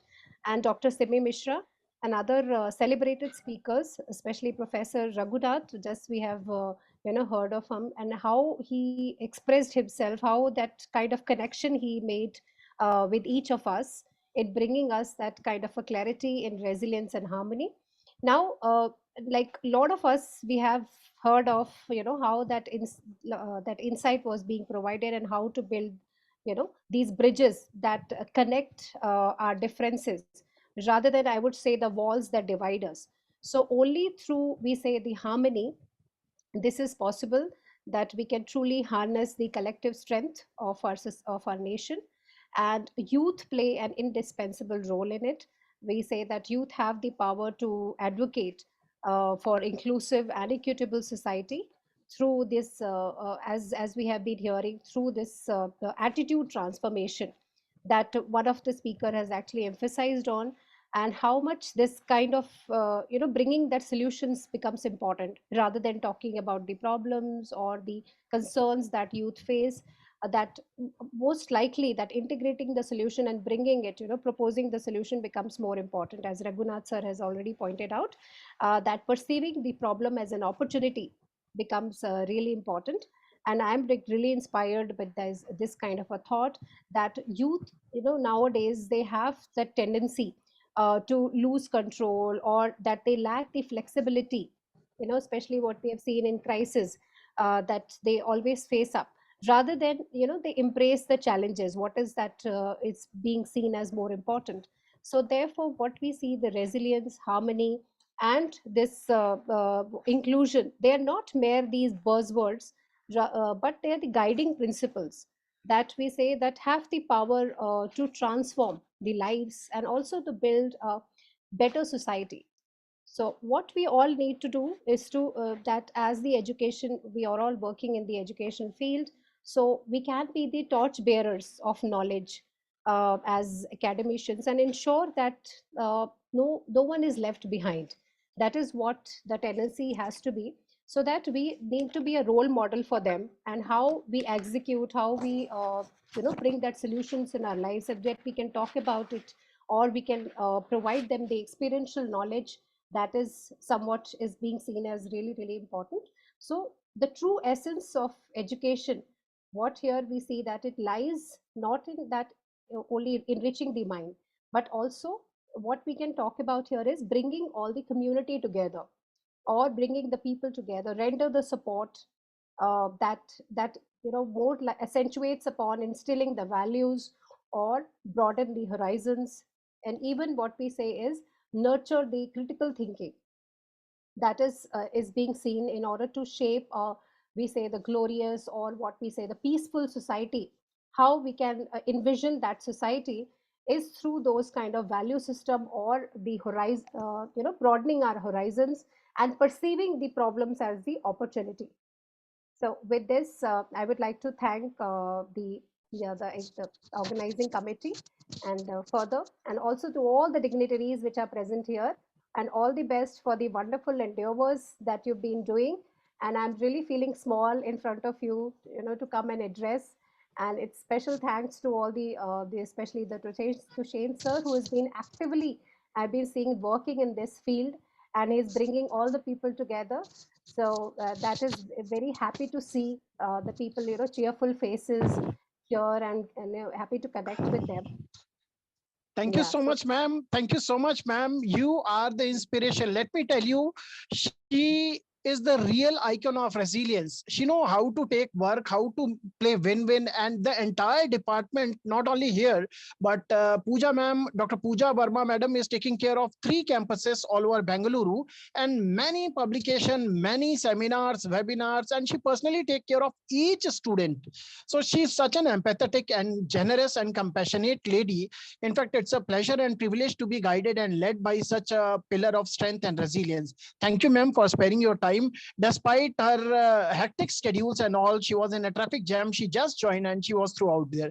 Ma'am, it actually means a lot to be guided by you. Thank you for sparing your time. Thank you, sir, for your kind words. And all the best, sir, for this wonderful endeavor. Thank you. Thank you. So, Chitvan, over to you. Yes. Thank you so much, ma'am, for giving us your words. Moving ahead, I would now like to invite Dr. Vishwajit Roy Chaudhary, who is also the chairperson of SIAD. I would like to invite you, sir, for coming over and sharing your inspiring words with all of us. Very good evening, Vishwajit sir. It's a privilege to see you here, chairperson SIAD International. Very good evening, sir. Very good evening. I'm sorry, due to some meetings, continuous meeting I was at. And good evening, Simi ji, and good evening, Honorable Queen Ma'am, Elizabeth Ma'am. Nice to see you once again. And my brother Tosendra ji, how are you? I'm fine, sir. I'm fine, sir. Keen to hear from you. Yeah, so thank you. And first of all, on behalf of me and on our institution, I would like to share my heartiest thanks and gratitude to the organizers, especially our Honorable Queen, Professor Dr. Elizabeth Ma'am, Dr. Tosendra sir, and Simi ji. They are both are very close to my heart, and also they are associated with working together since a long back. And it's an opportunity to share some points, and particularly the topic which you have thought, that's resilience, harmony, and inclusiveness. It's really a time for inclusivity, and along with that, as I also mentioned always, that sustainability, along with the inclusivity, sustainability is a very common, very basic issue which we have to think about it. And most of the world's people are talking about sustainability, sustainable development issues. But what I feel that sustainability is one kind of, not just a concept, it's a practice which we have to go through.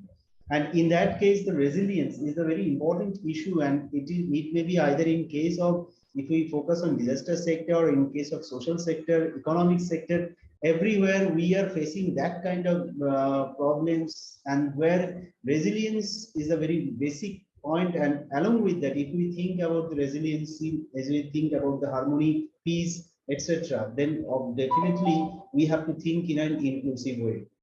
And in that sense, I thought today's webinar, the topic which we have organized, and particularly the participants, I think most of the participants are from the intellectual backgrounds. So it is the duty of the youth, because right now I got the responsibility from Ministry of External Affairs to take a role as a G20 steering committee, particularly in 3 sectors, that is the Urban 20, Youth 20, and the Think 20. So I think in these 3 sectors, whatever the main object and whatever the main topics which we have to communicate with the different, throughout the different meetings of the 3 different groups, that is the resilience and the inclusivity. And in that sense, I think today's workshop which you have organized, it's really, really very wonderful. And the students, most of the cases, it is the responsibility of our society, it is the responsibility of the intellectuals, because it may be the student, it may be the faculties, it may be the social workers, etc. So everybody, we have to think in that way. And I think that Dr. Raghunath sir has also joined. And as far as I know him, he also focused on some aspect related to the inclusive and resilient part. Tosendra sir, we know him very since a long back, and he has also worked in that field through his expertise. Simi ji is also working through her expertise in the sustainability sector. And Elizabeth ma'am, I'm really thankful to her that though I am not giving so much time with the event due to some my initial activities, and but still she remember and she blessed us regarding that issues. So I think the resiliency is coming from our core of mind, and it reflects through our activities and through our actions. And in that sense, whatever we think, how we react, and whatever we keep the empathy. I always say that there should be two terms every human being should be here. That is the empathy and sympathy. If the two terms will continue together, then definitely most of the problems can be solved. And in that sense, it is the main issue of our upcoming generations, or it is the main issue of our society, that we could not go for this two term. And not only we, and due to this reason, we are focusing most of the cases in case of bossing sector, as well as we focus in case of how we don't know how to appreciate each other. And if the appreciation will come, then definitely on the basis of the empathy and of the sympathy sector, then definitely I don't think we don't have to talk about this harmony sector. If we think in that way, if we change our mindset to support our co-authors, to support our co-members, to support our co-neighbors through our some resilient way and in an inclusive manner, I think sustainability is not the topic which we have to discuss through webinar or seminar or any physical mode. So that is the practice, and that practice we have to do. And I think this is the responsibility of our generations. It's obviously with us also to bear that practice, to spread that mentality to our upcoming generations, on the basis of that which we can develop a nation, a peaceful nation. And everything, if our mind will be peace, everything will be possible. If it is one point is there, always I mention that united we stand, divided we misunderstand. So everything we have to think in that way, in a single point agenda, then every problem can be solved. So that is my short viewpoint, and I would like to share this viewpoint to the platform through this way. Thank you. Over, sir. Thank you so much, Vishwajit sir. It was short and crisp and to the point, like any executive. So next, with the permission of Chitvan sir, may I be privileged to invite our Yes You Can International member, Dr. Nada? Dr. Nada? Definitely, sir.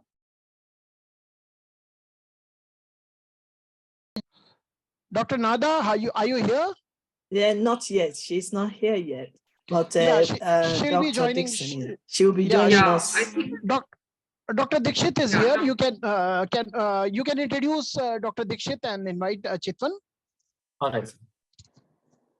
So moving ahead, we'd like to invite Dr. Kalpana Dikshitji, who is also the professor and research supervisor at Barkatullah University. I would really request you to just come on over here and take the spotlight to share your few words with all of us.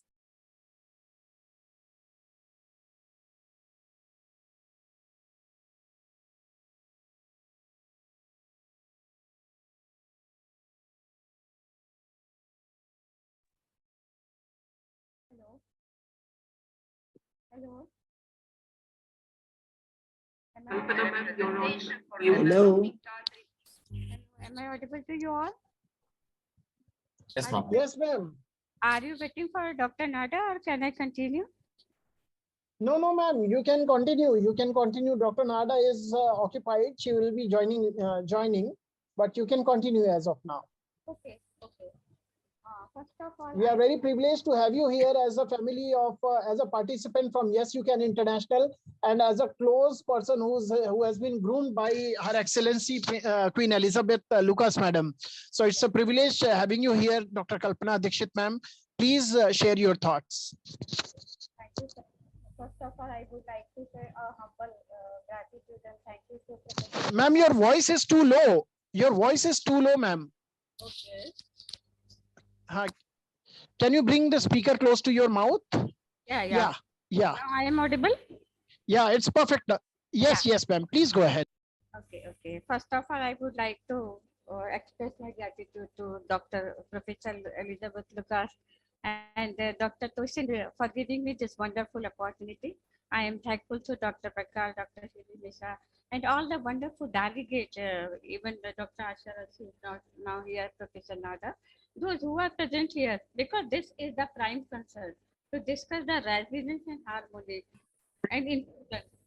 These are not a separate concept. This is the interconnected concept. So if we discuss about the resilience and harmony, so we must discuss the social inclusion, because social inclusion is the most important aspect of resilience and harmony. And without resilience and harmony, we cannot build a social sustainable society or a social inclusion concept here. So, what is the social inclusion? It is the process of improving the terms in which individual and groups take place equal opportunity. They get equal access. They get dignity of their work. They get all the opportunities and government policies and programs to their door approach. So this is the social inclusive society what we are dreaming now, because previously we are talking about the segregation, we are talking about the separation, we are talking about the exclusion of a particular group. But now we are, after corona, we become more empathetic, we become more resilient, we become more tolerant. So we are talking about the harmony and resilience by establishing a society of inclusion.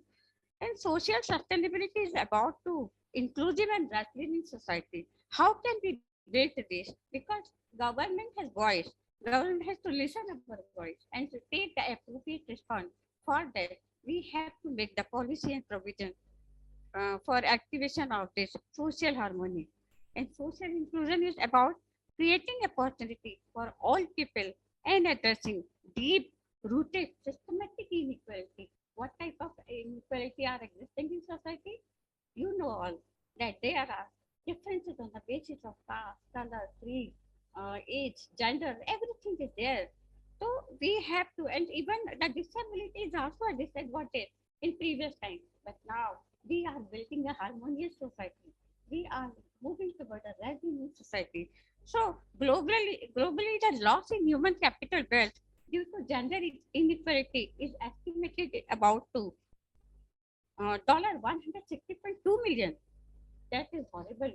So we have to keep protect our human potential also. How we can give? How can we can do this? By giving them equal opportunity, by uh, by reducing the gender gap, by giving the equal birth opportunity to all the female members and male members equally. So how this way we can make and establish a resilient society. I also like to say that increasing opportunity for all marginalized people, those who are not reachable, we have to reach towards them. We have to approach them. We have to provide all the access and opportunity to them. And we have to provide them all the access of market, all the services, all the technologies, and all the social benefits, whatever we are getting. They are equally authorized to take all these advantage and opportunity so that we can build a harmonious and resilient society. This is our approach. Another thing I would like to mention that I do not believe in making people restless by providing them those step facilities, but I like to empower them. How? How we can empower them? We can empower them about by supporting them, by identifying their talent, by identifying their uh, whatever strength in the particular group, irrespective of their disadvantage. And I would like to say that community to be architect of their own solution for growth and prosperity reduction. Government is making policy, but we have the vision, we have the idea, we can give solution. Being a responsible citizen, as Professor Lucas has been already mentioned everything, we have to set our mindset, we have to transfer the value, we have to change the opportunity, we have to change everything, our life, our quality of life, our lifestyle. We have to save our resources. So whenever we are starting changes, we are starting transforming the thing, then automatically that society becomes resilient and harmonious. So this is the way we can go forward. And another thing I would like to say that the creating a resilient society requires working in the most resilient conflicting area.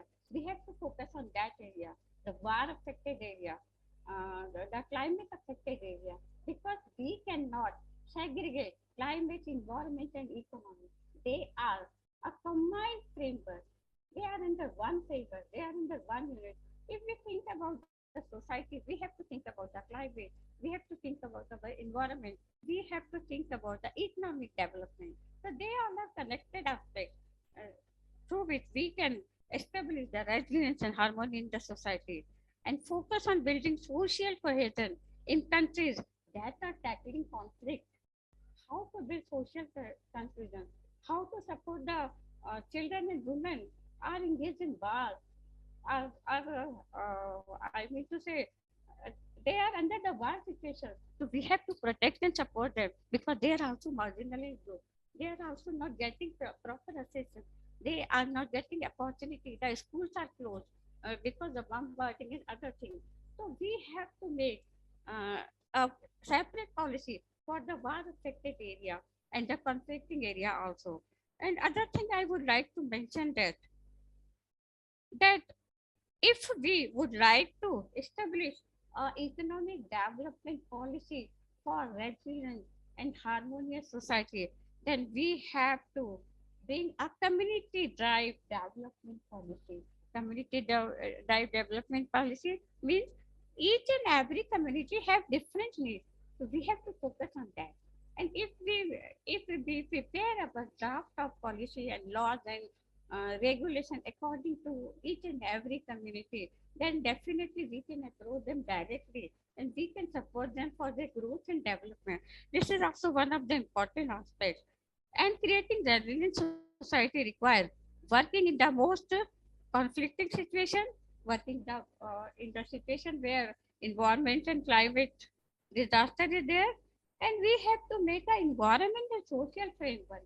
EFF, what is this environment and social framework? We have to check the climatic conditions and then build our policy according to that. What are the losses are there? What are the natural resources are destroyed there? What are the human resources are affected there? So we have to build our policy and program according to their need also, so that we can create a resilient and harmonious society globally and nationally and internationally.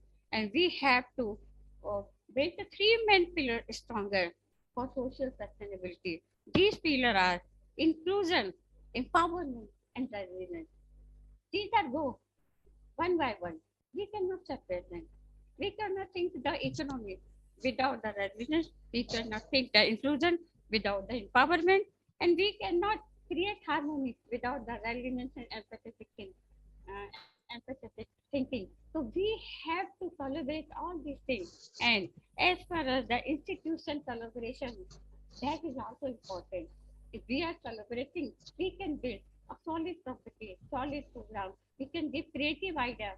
We can share innovative views and vision. Like today, we are gathering here to find out how to make a resilient and harmonious society. So, like this way, we can connect, we can collaborate, we can coordinate with each other. That is also important and promote social inclusion and promote gender equality. This is one of the important aspects because gender-based violence is the most persecution of the society.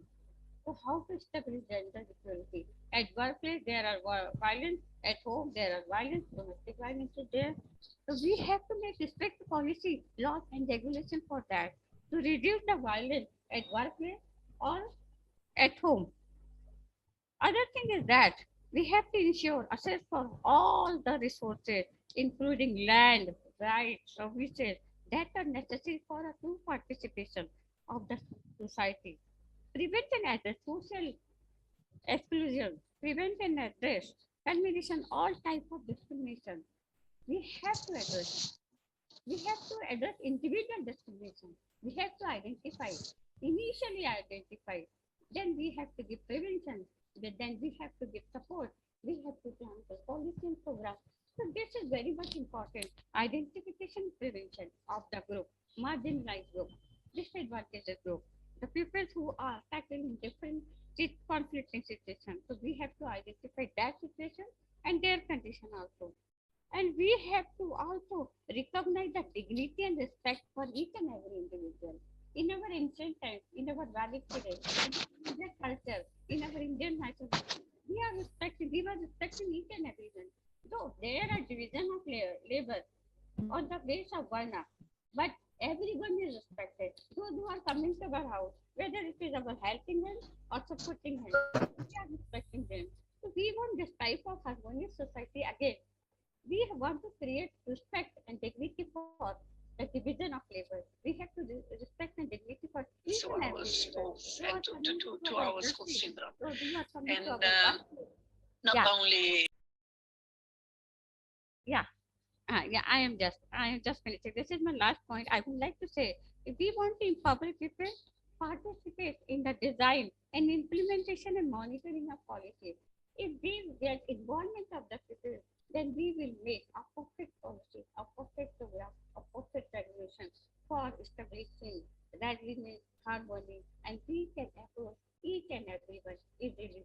Thank you so much. I am really great and meet up in different kinds of conferences. They should arrange different. Thank you so much, Dr. Kampala Dixon. Thank you for your well prepared speeches that you've delivered to us this afternoon. Thank you for representing Yes You Can International. Thank you for all your valuable wisdom, knowledge, and experience. Thank you, because I have also been jotting, you can see, just to know, I've been jotting, I've been learning from yours as well. So thank you so much. We are all together and we are learning together.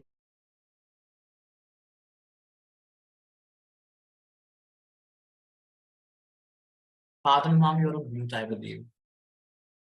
Thank you, ma'am. Thank you, ma'am.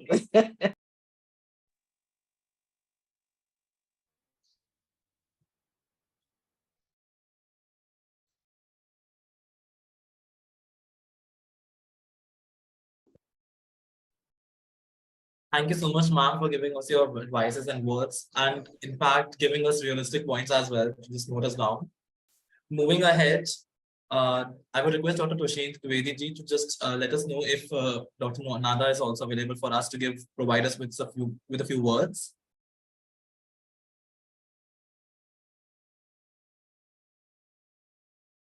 I think she will join us in 5 minutes, so you can call the next speaker, please. Thank you. So moving ahead, I would now request Dr.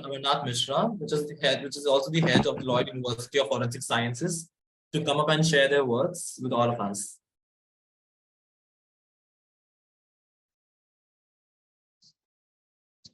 I think next will be Dr. Amarnath. Yes, sir.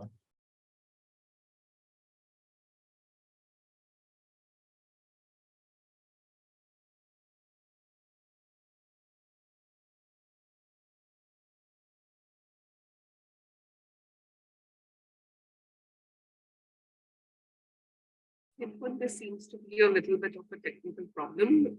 If we could kind of move on to the next speaker. Okay. Can we have the Divya Manani ma'am, who is also the corporate trainer and wellness coach with all of us, to share the esteemed words? Ma'am, you're on mute, I believe. Yeah, can you all hear me now? Yes, ma'am. Okay, so my gratitude towards everyone, special gratitude to Her Excellence, Dr. Queen Elizabeth, to Simi Mishra ma'am, and of course, my professor, Dr. Tosendra Dwivedi. So it's a great platform. I'm really happy to be here. Professor before told me that I am the youngest one. I did not know that. So as the youngest one, I had prepared a whole speech. And I saw that most of my points are covered up. Now I'm left with nothing. So I thought, how about ditching my speech and putting my points forward in form of two stories what resilience is exactly. Okay. And I know that we have been listening to each other for a long time now. And as a psychologist, we are well aware that 45 minutes is our attention span. And if we want to now get attention of kids and even us as an individual, we can rely on stories. So this is a beautiful story of a farmer and a donkey. So once upon a time, there was a farmer. He was taking his donkey along, and all of a sudden, this donkey fell into the well. Now, farmer had no choice and he did not know what to do. The donkey was screaming out loud for help, and farmer couldn't really help because the well was very deep. He tried helping the donkey, but there was no way coming out. Now, somehow he had to do something to end the pain and the misery that donkey was into. So he called nearby villagers and asked them to put sand on the donkey so that the misery of the donkey is ended. Now, every villager over there was sad, of course, and slowly and gradually they started putting sand. The donkey was screaming with pain, and after some time, they realized that donkey wasn't screaming. So everyone looked into the well, assuming that donkey has died. But what they saw was amusing. They saw that as soon as the sand was being put, donkey somehow taking spot of that sand was climbing, was coming up slowly and gradually. And that day they learned that never giving up is something which we should rely upon. So this was one story. Now, second one. This is the story of two wolves. So once upon a time, a grandfather was trying to give lessons to their kids, that their grandkids, that what is life exactly, in which he told that there are two wolves. One wolf is full of greediness, is full of anger, is full of envy, is full of sorrow, is full of regret, is full of greed, arrogance, self-pity, guilt. And there is another wolf, which is full of, full of kindness, humility, friendship, empathy, generosity, truth, compassion, and faith. Now, these two wolves are going to end up into a fight. Tell me, which wolf do you think is going to win? Now, me being the grandfather over here, assuming that you all are that grandchildren, I'll ask you all, which wolf do you think is going to win? The one who has a lot of greed, a lot of anger, a lot of pain, a lot of arrogance, a lot of self-pity, a lot of guilt, a lot of resentment, or the one which is kind, which has humility, which is sharing, loving, hopeful? Which wolf do you think is going to win? Can you all answer in the chat or maybe unmute?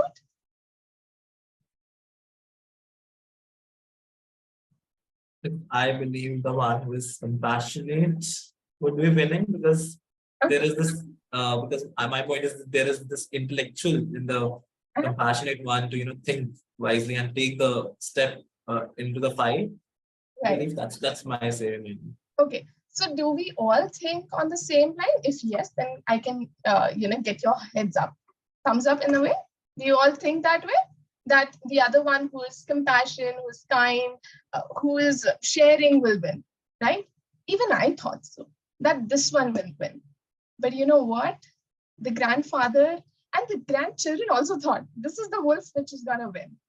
But the grandfather told, whichever wolf you are feeding is the one that is gonna win. So if you feed the wolf with a lot of anger, with a lot of ego, a lot of guilt, that wolf is gonna win. Or if the wolf, or which wolf, the other wolf, which has a lot of love, patience, compassion, will win. So it's on us. These are two minds of ours. One mind is selfish, greedy. The other mind is kind, is having love, is having compassion. So we are having those two minds in form of wolves. So whichever mind we feed shows how resilient of a person we are. This is what resilience is all about. We trying to understand which side of the mind are we feeding. And if we are feeding the other side of the mind, then it's high time to buckle up and understand that we have the other side to feed. Now, how are we going to feed the good side, the good mind? First is by getting connected to yourself and towards others in the society so that we understand ourselves better. Second, make every day meaningful. It's very, very important to count on your days, to make sure every day you get up with full power, full energy, and you make that day count. Third, learn and experience. Understand from your experience, where did we go wrong, where things might not have worked for us, and what are the learnings that we can pick up. Fourth, remain hopeful. It's very, very important. If you want to be resilient, you need to be hopeful. If you don't have any hope, then why to be resilient, right? So every day is made up to be hopeful. Finally, take care of yourself. You need to be caring towards yourself first and then towards others. And finally, I would like to end my part by reciting a small poetry which I wrote yesterday when I was preparing for this topic. I did not think that I would presenting, but like I said, I'm going to ditch my speech. So yeah, so it's in Hindi.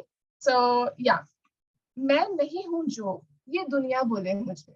I'll be putting English sentences as well. I'm not the one what the world thinks of me. क्यों अपनी ही पहचान से आज झिझक मुझे? Why am I scared of my own existence? कमजोर होगी ये दुनिया जो करा आज नाजुक मुझे. The world would be at fault if I am feeling sad and depressed about myself. ताकत हूँ मैं खुद की, तूफान से भी लड़ जाऊंगी. I am the one who gives myself the strength, and I would be the one who can go and have battle with this whole world. बस जगना है मुझे, अपनी ताकत का साथ देना है मुझे. I have to just wake up and support myself and give my potentials a big, big rise. फिर देख लेगा ये सारा जहां कैसे उड़ती हूँ मैं आजाद पंछी की तरह. Then the world will see how I fly like that bird who's free in the air. And that's it from my end.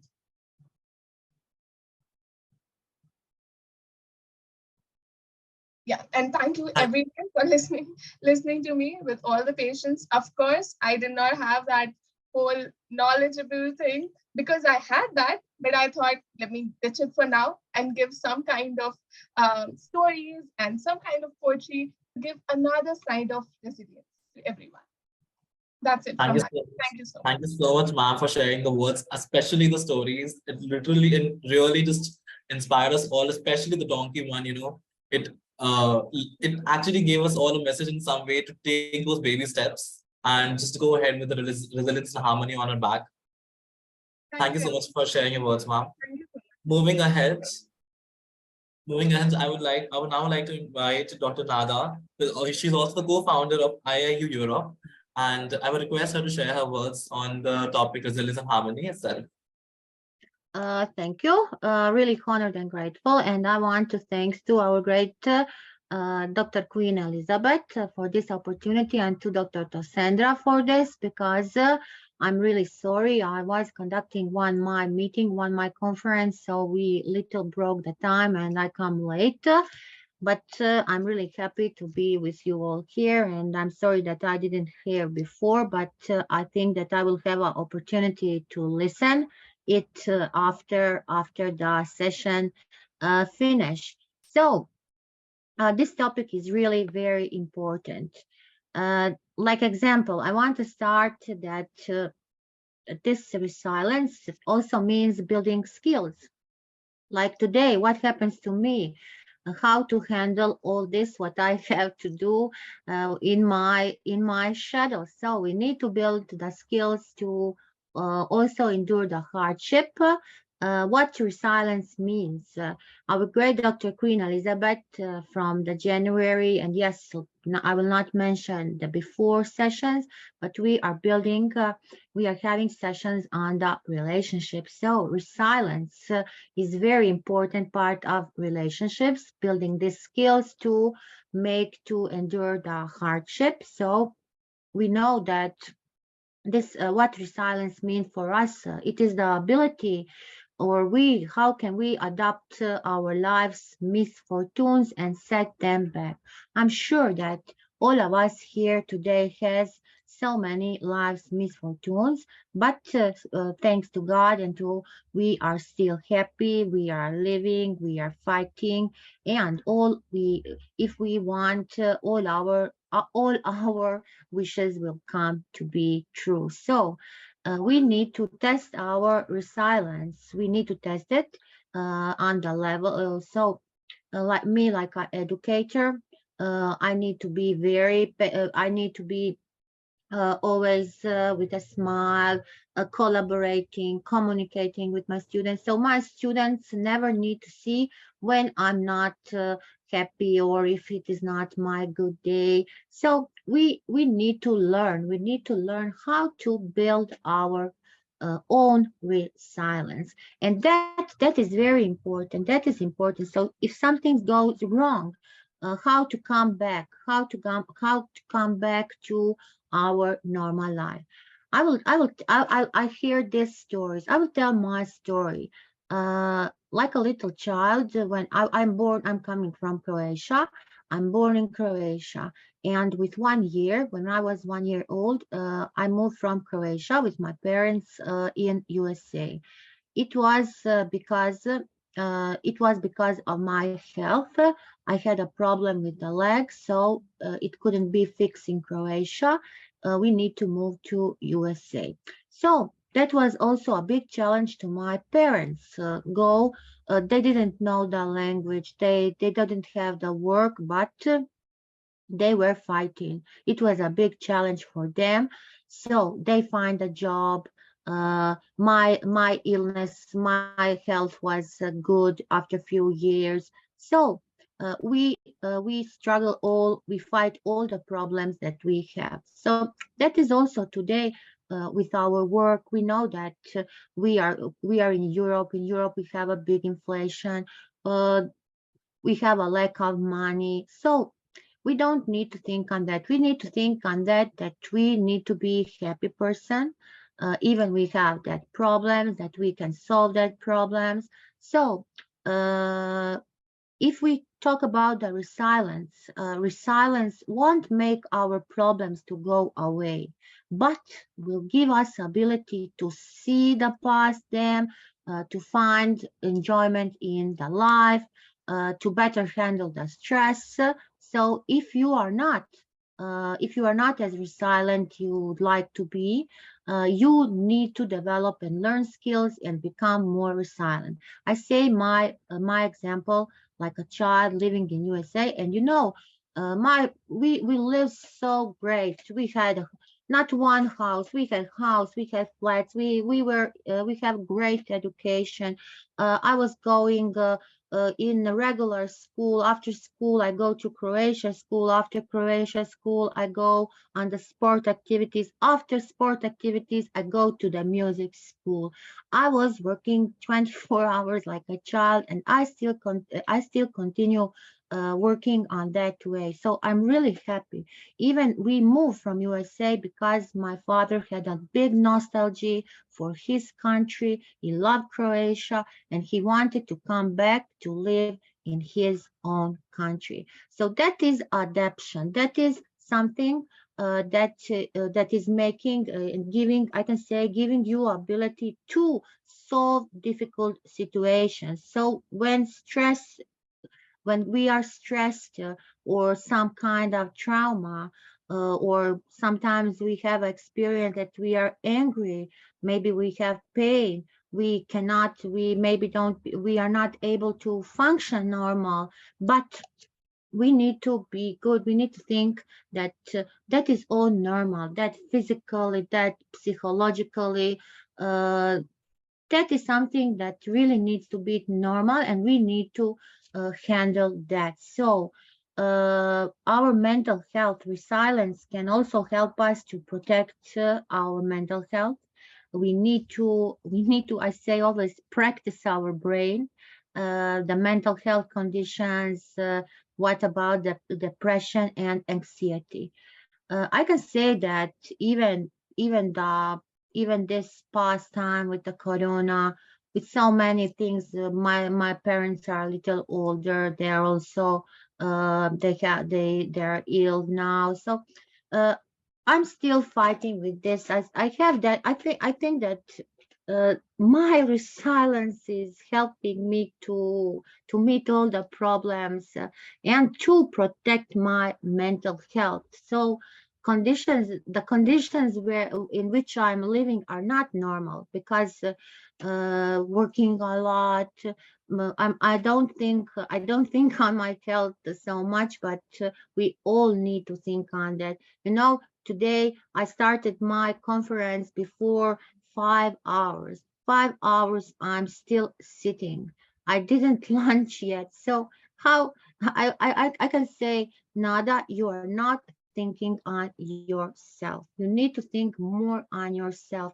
So then we can talk that we will have a happy brain. So I also need to improve my resilience. So this is one type of how we are solving this. We are today, it is said, get connected. We are today here connected. We are building relationships. We are building strong relationships, positive.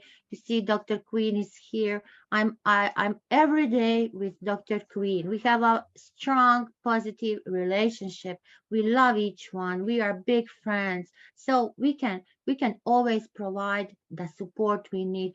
I see here my great friend, Professor Dr. Kalpana Dixit. Also, Professor Kalpana is an amazing personality. So if we need guidance, if we need help, we can get a help. So I can say that we are building the relationship in good, in the bad times. So we need to make every day meaningful. What it means, make every day meaningful. We need to do something that will give us a purpose for that day, not only for today, for tomorrow. We need to think about tomorrow. We need to set our goals. We need to set our goals if we want to achieve our goals. So that will help us to go toward the future with the meaning. Learning from experience. We are learning, or we are still learning. We are learning from everything what we hear from today here on this great stage. Today I have students, so young students from 11th grade. They were amazing, and you know, some things we learn also from our students. So we need to continue learning from our for the experience.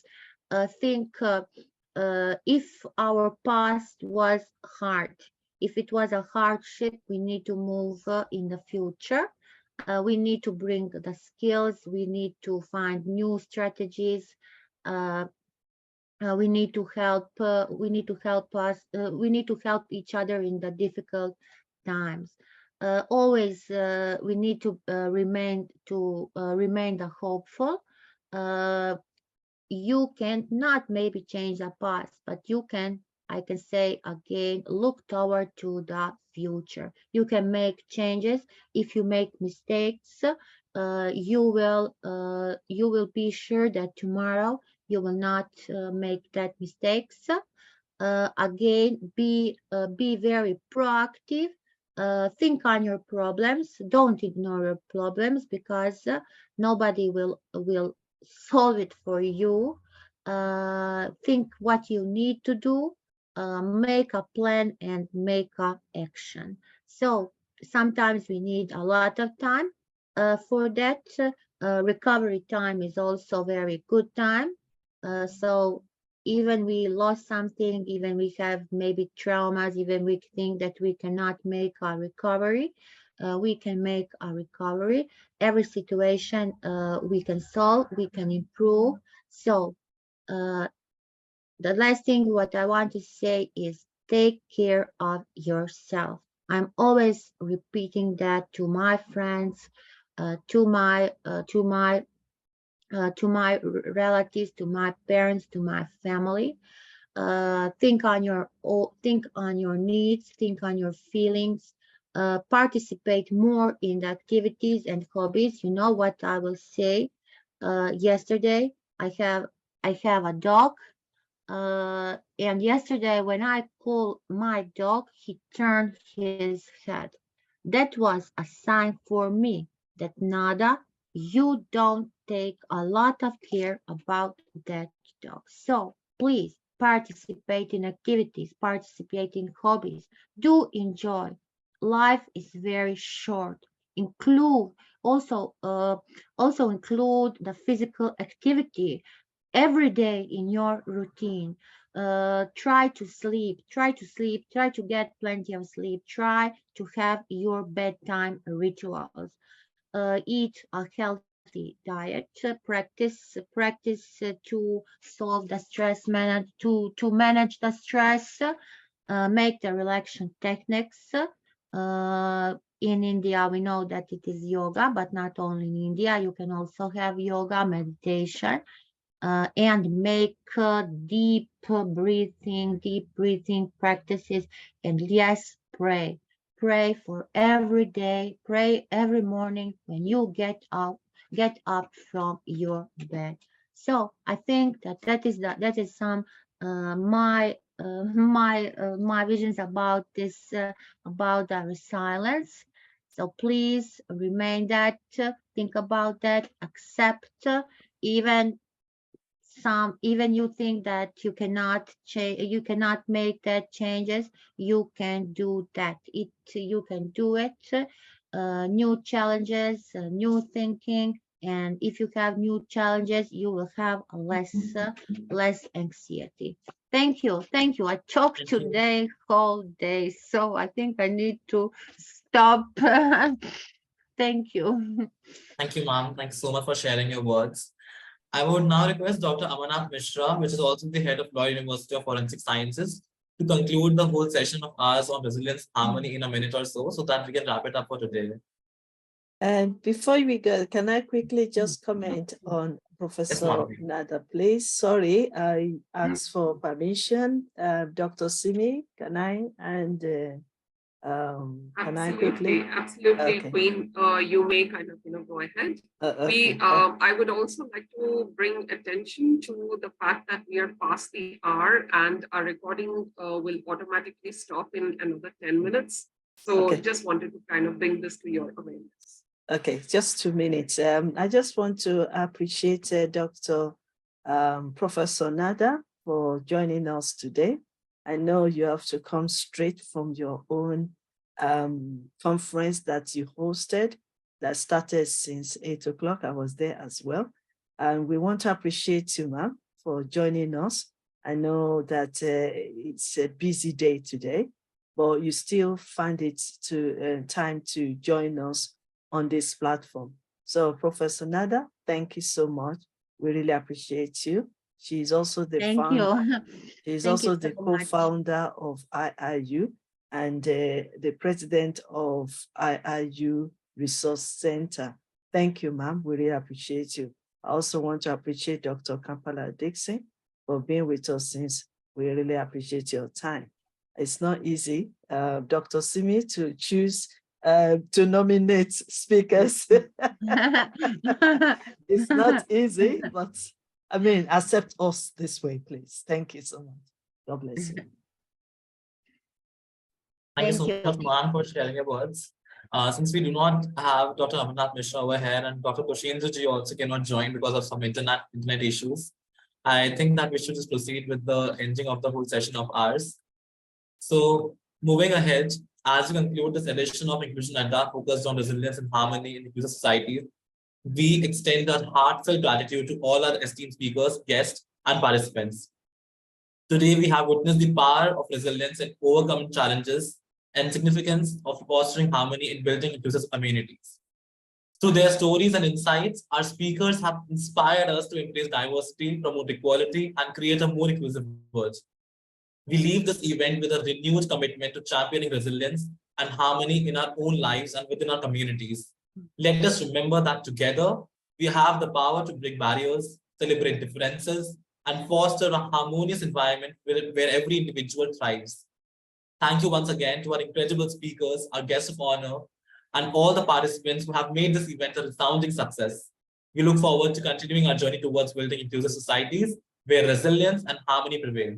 I wish you all the best in your endeavors, and may we strive together for a future filled with diversity, equality, and unity. Thank you so much, and I hope you have a great day.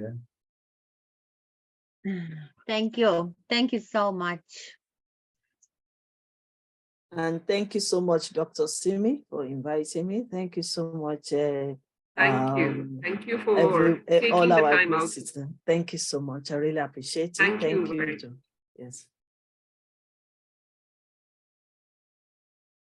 And thank you so much for that impeccable comparing. Thank you so much. We can thank you close so the much meeting for now. our moderator as well. Thank you so much. Thank you. Thank you so much, ma'am. Thank you all for joining in today.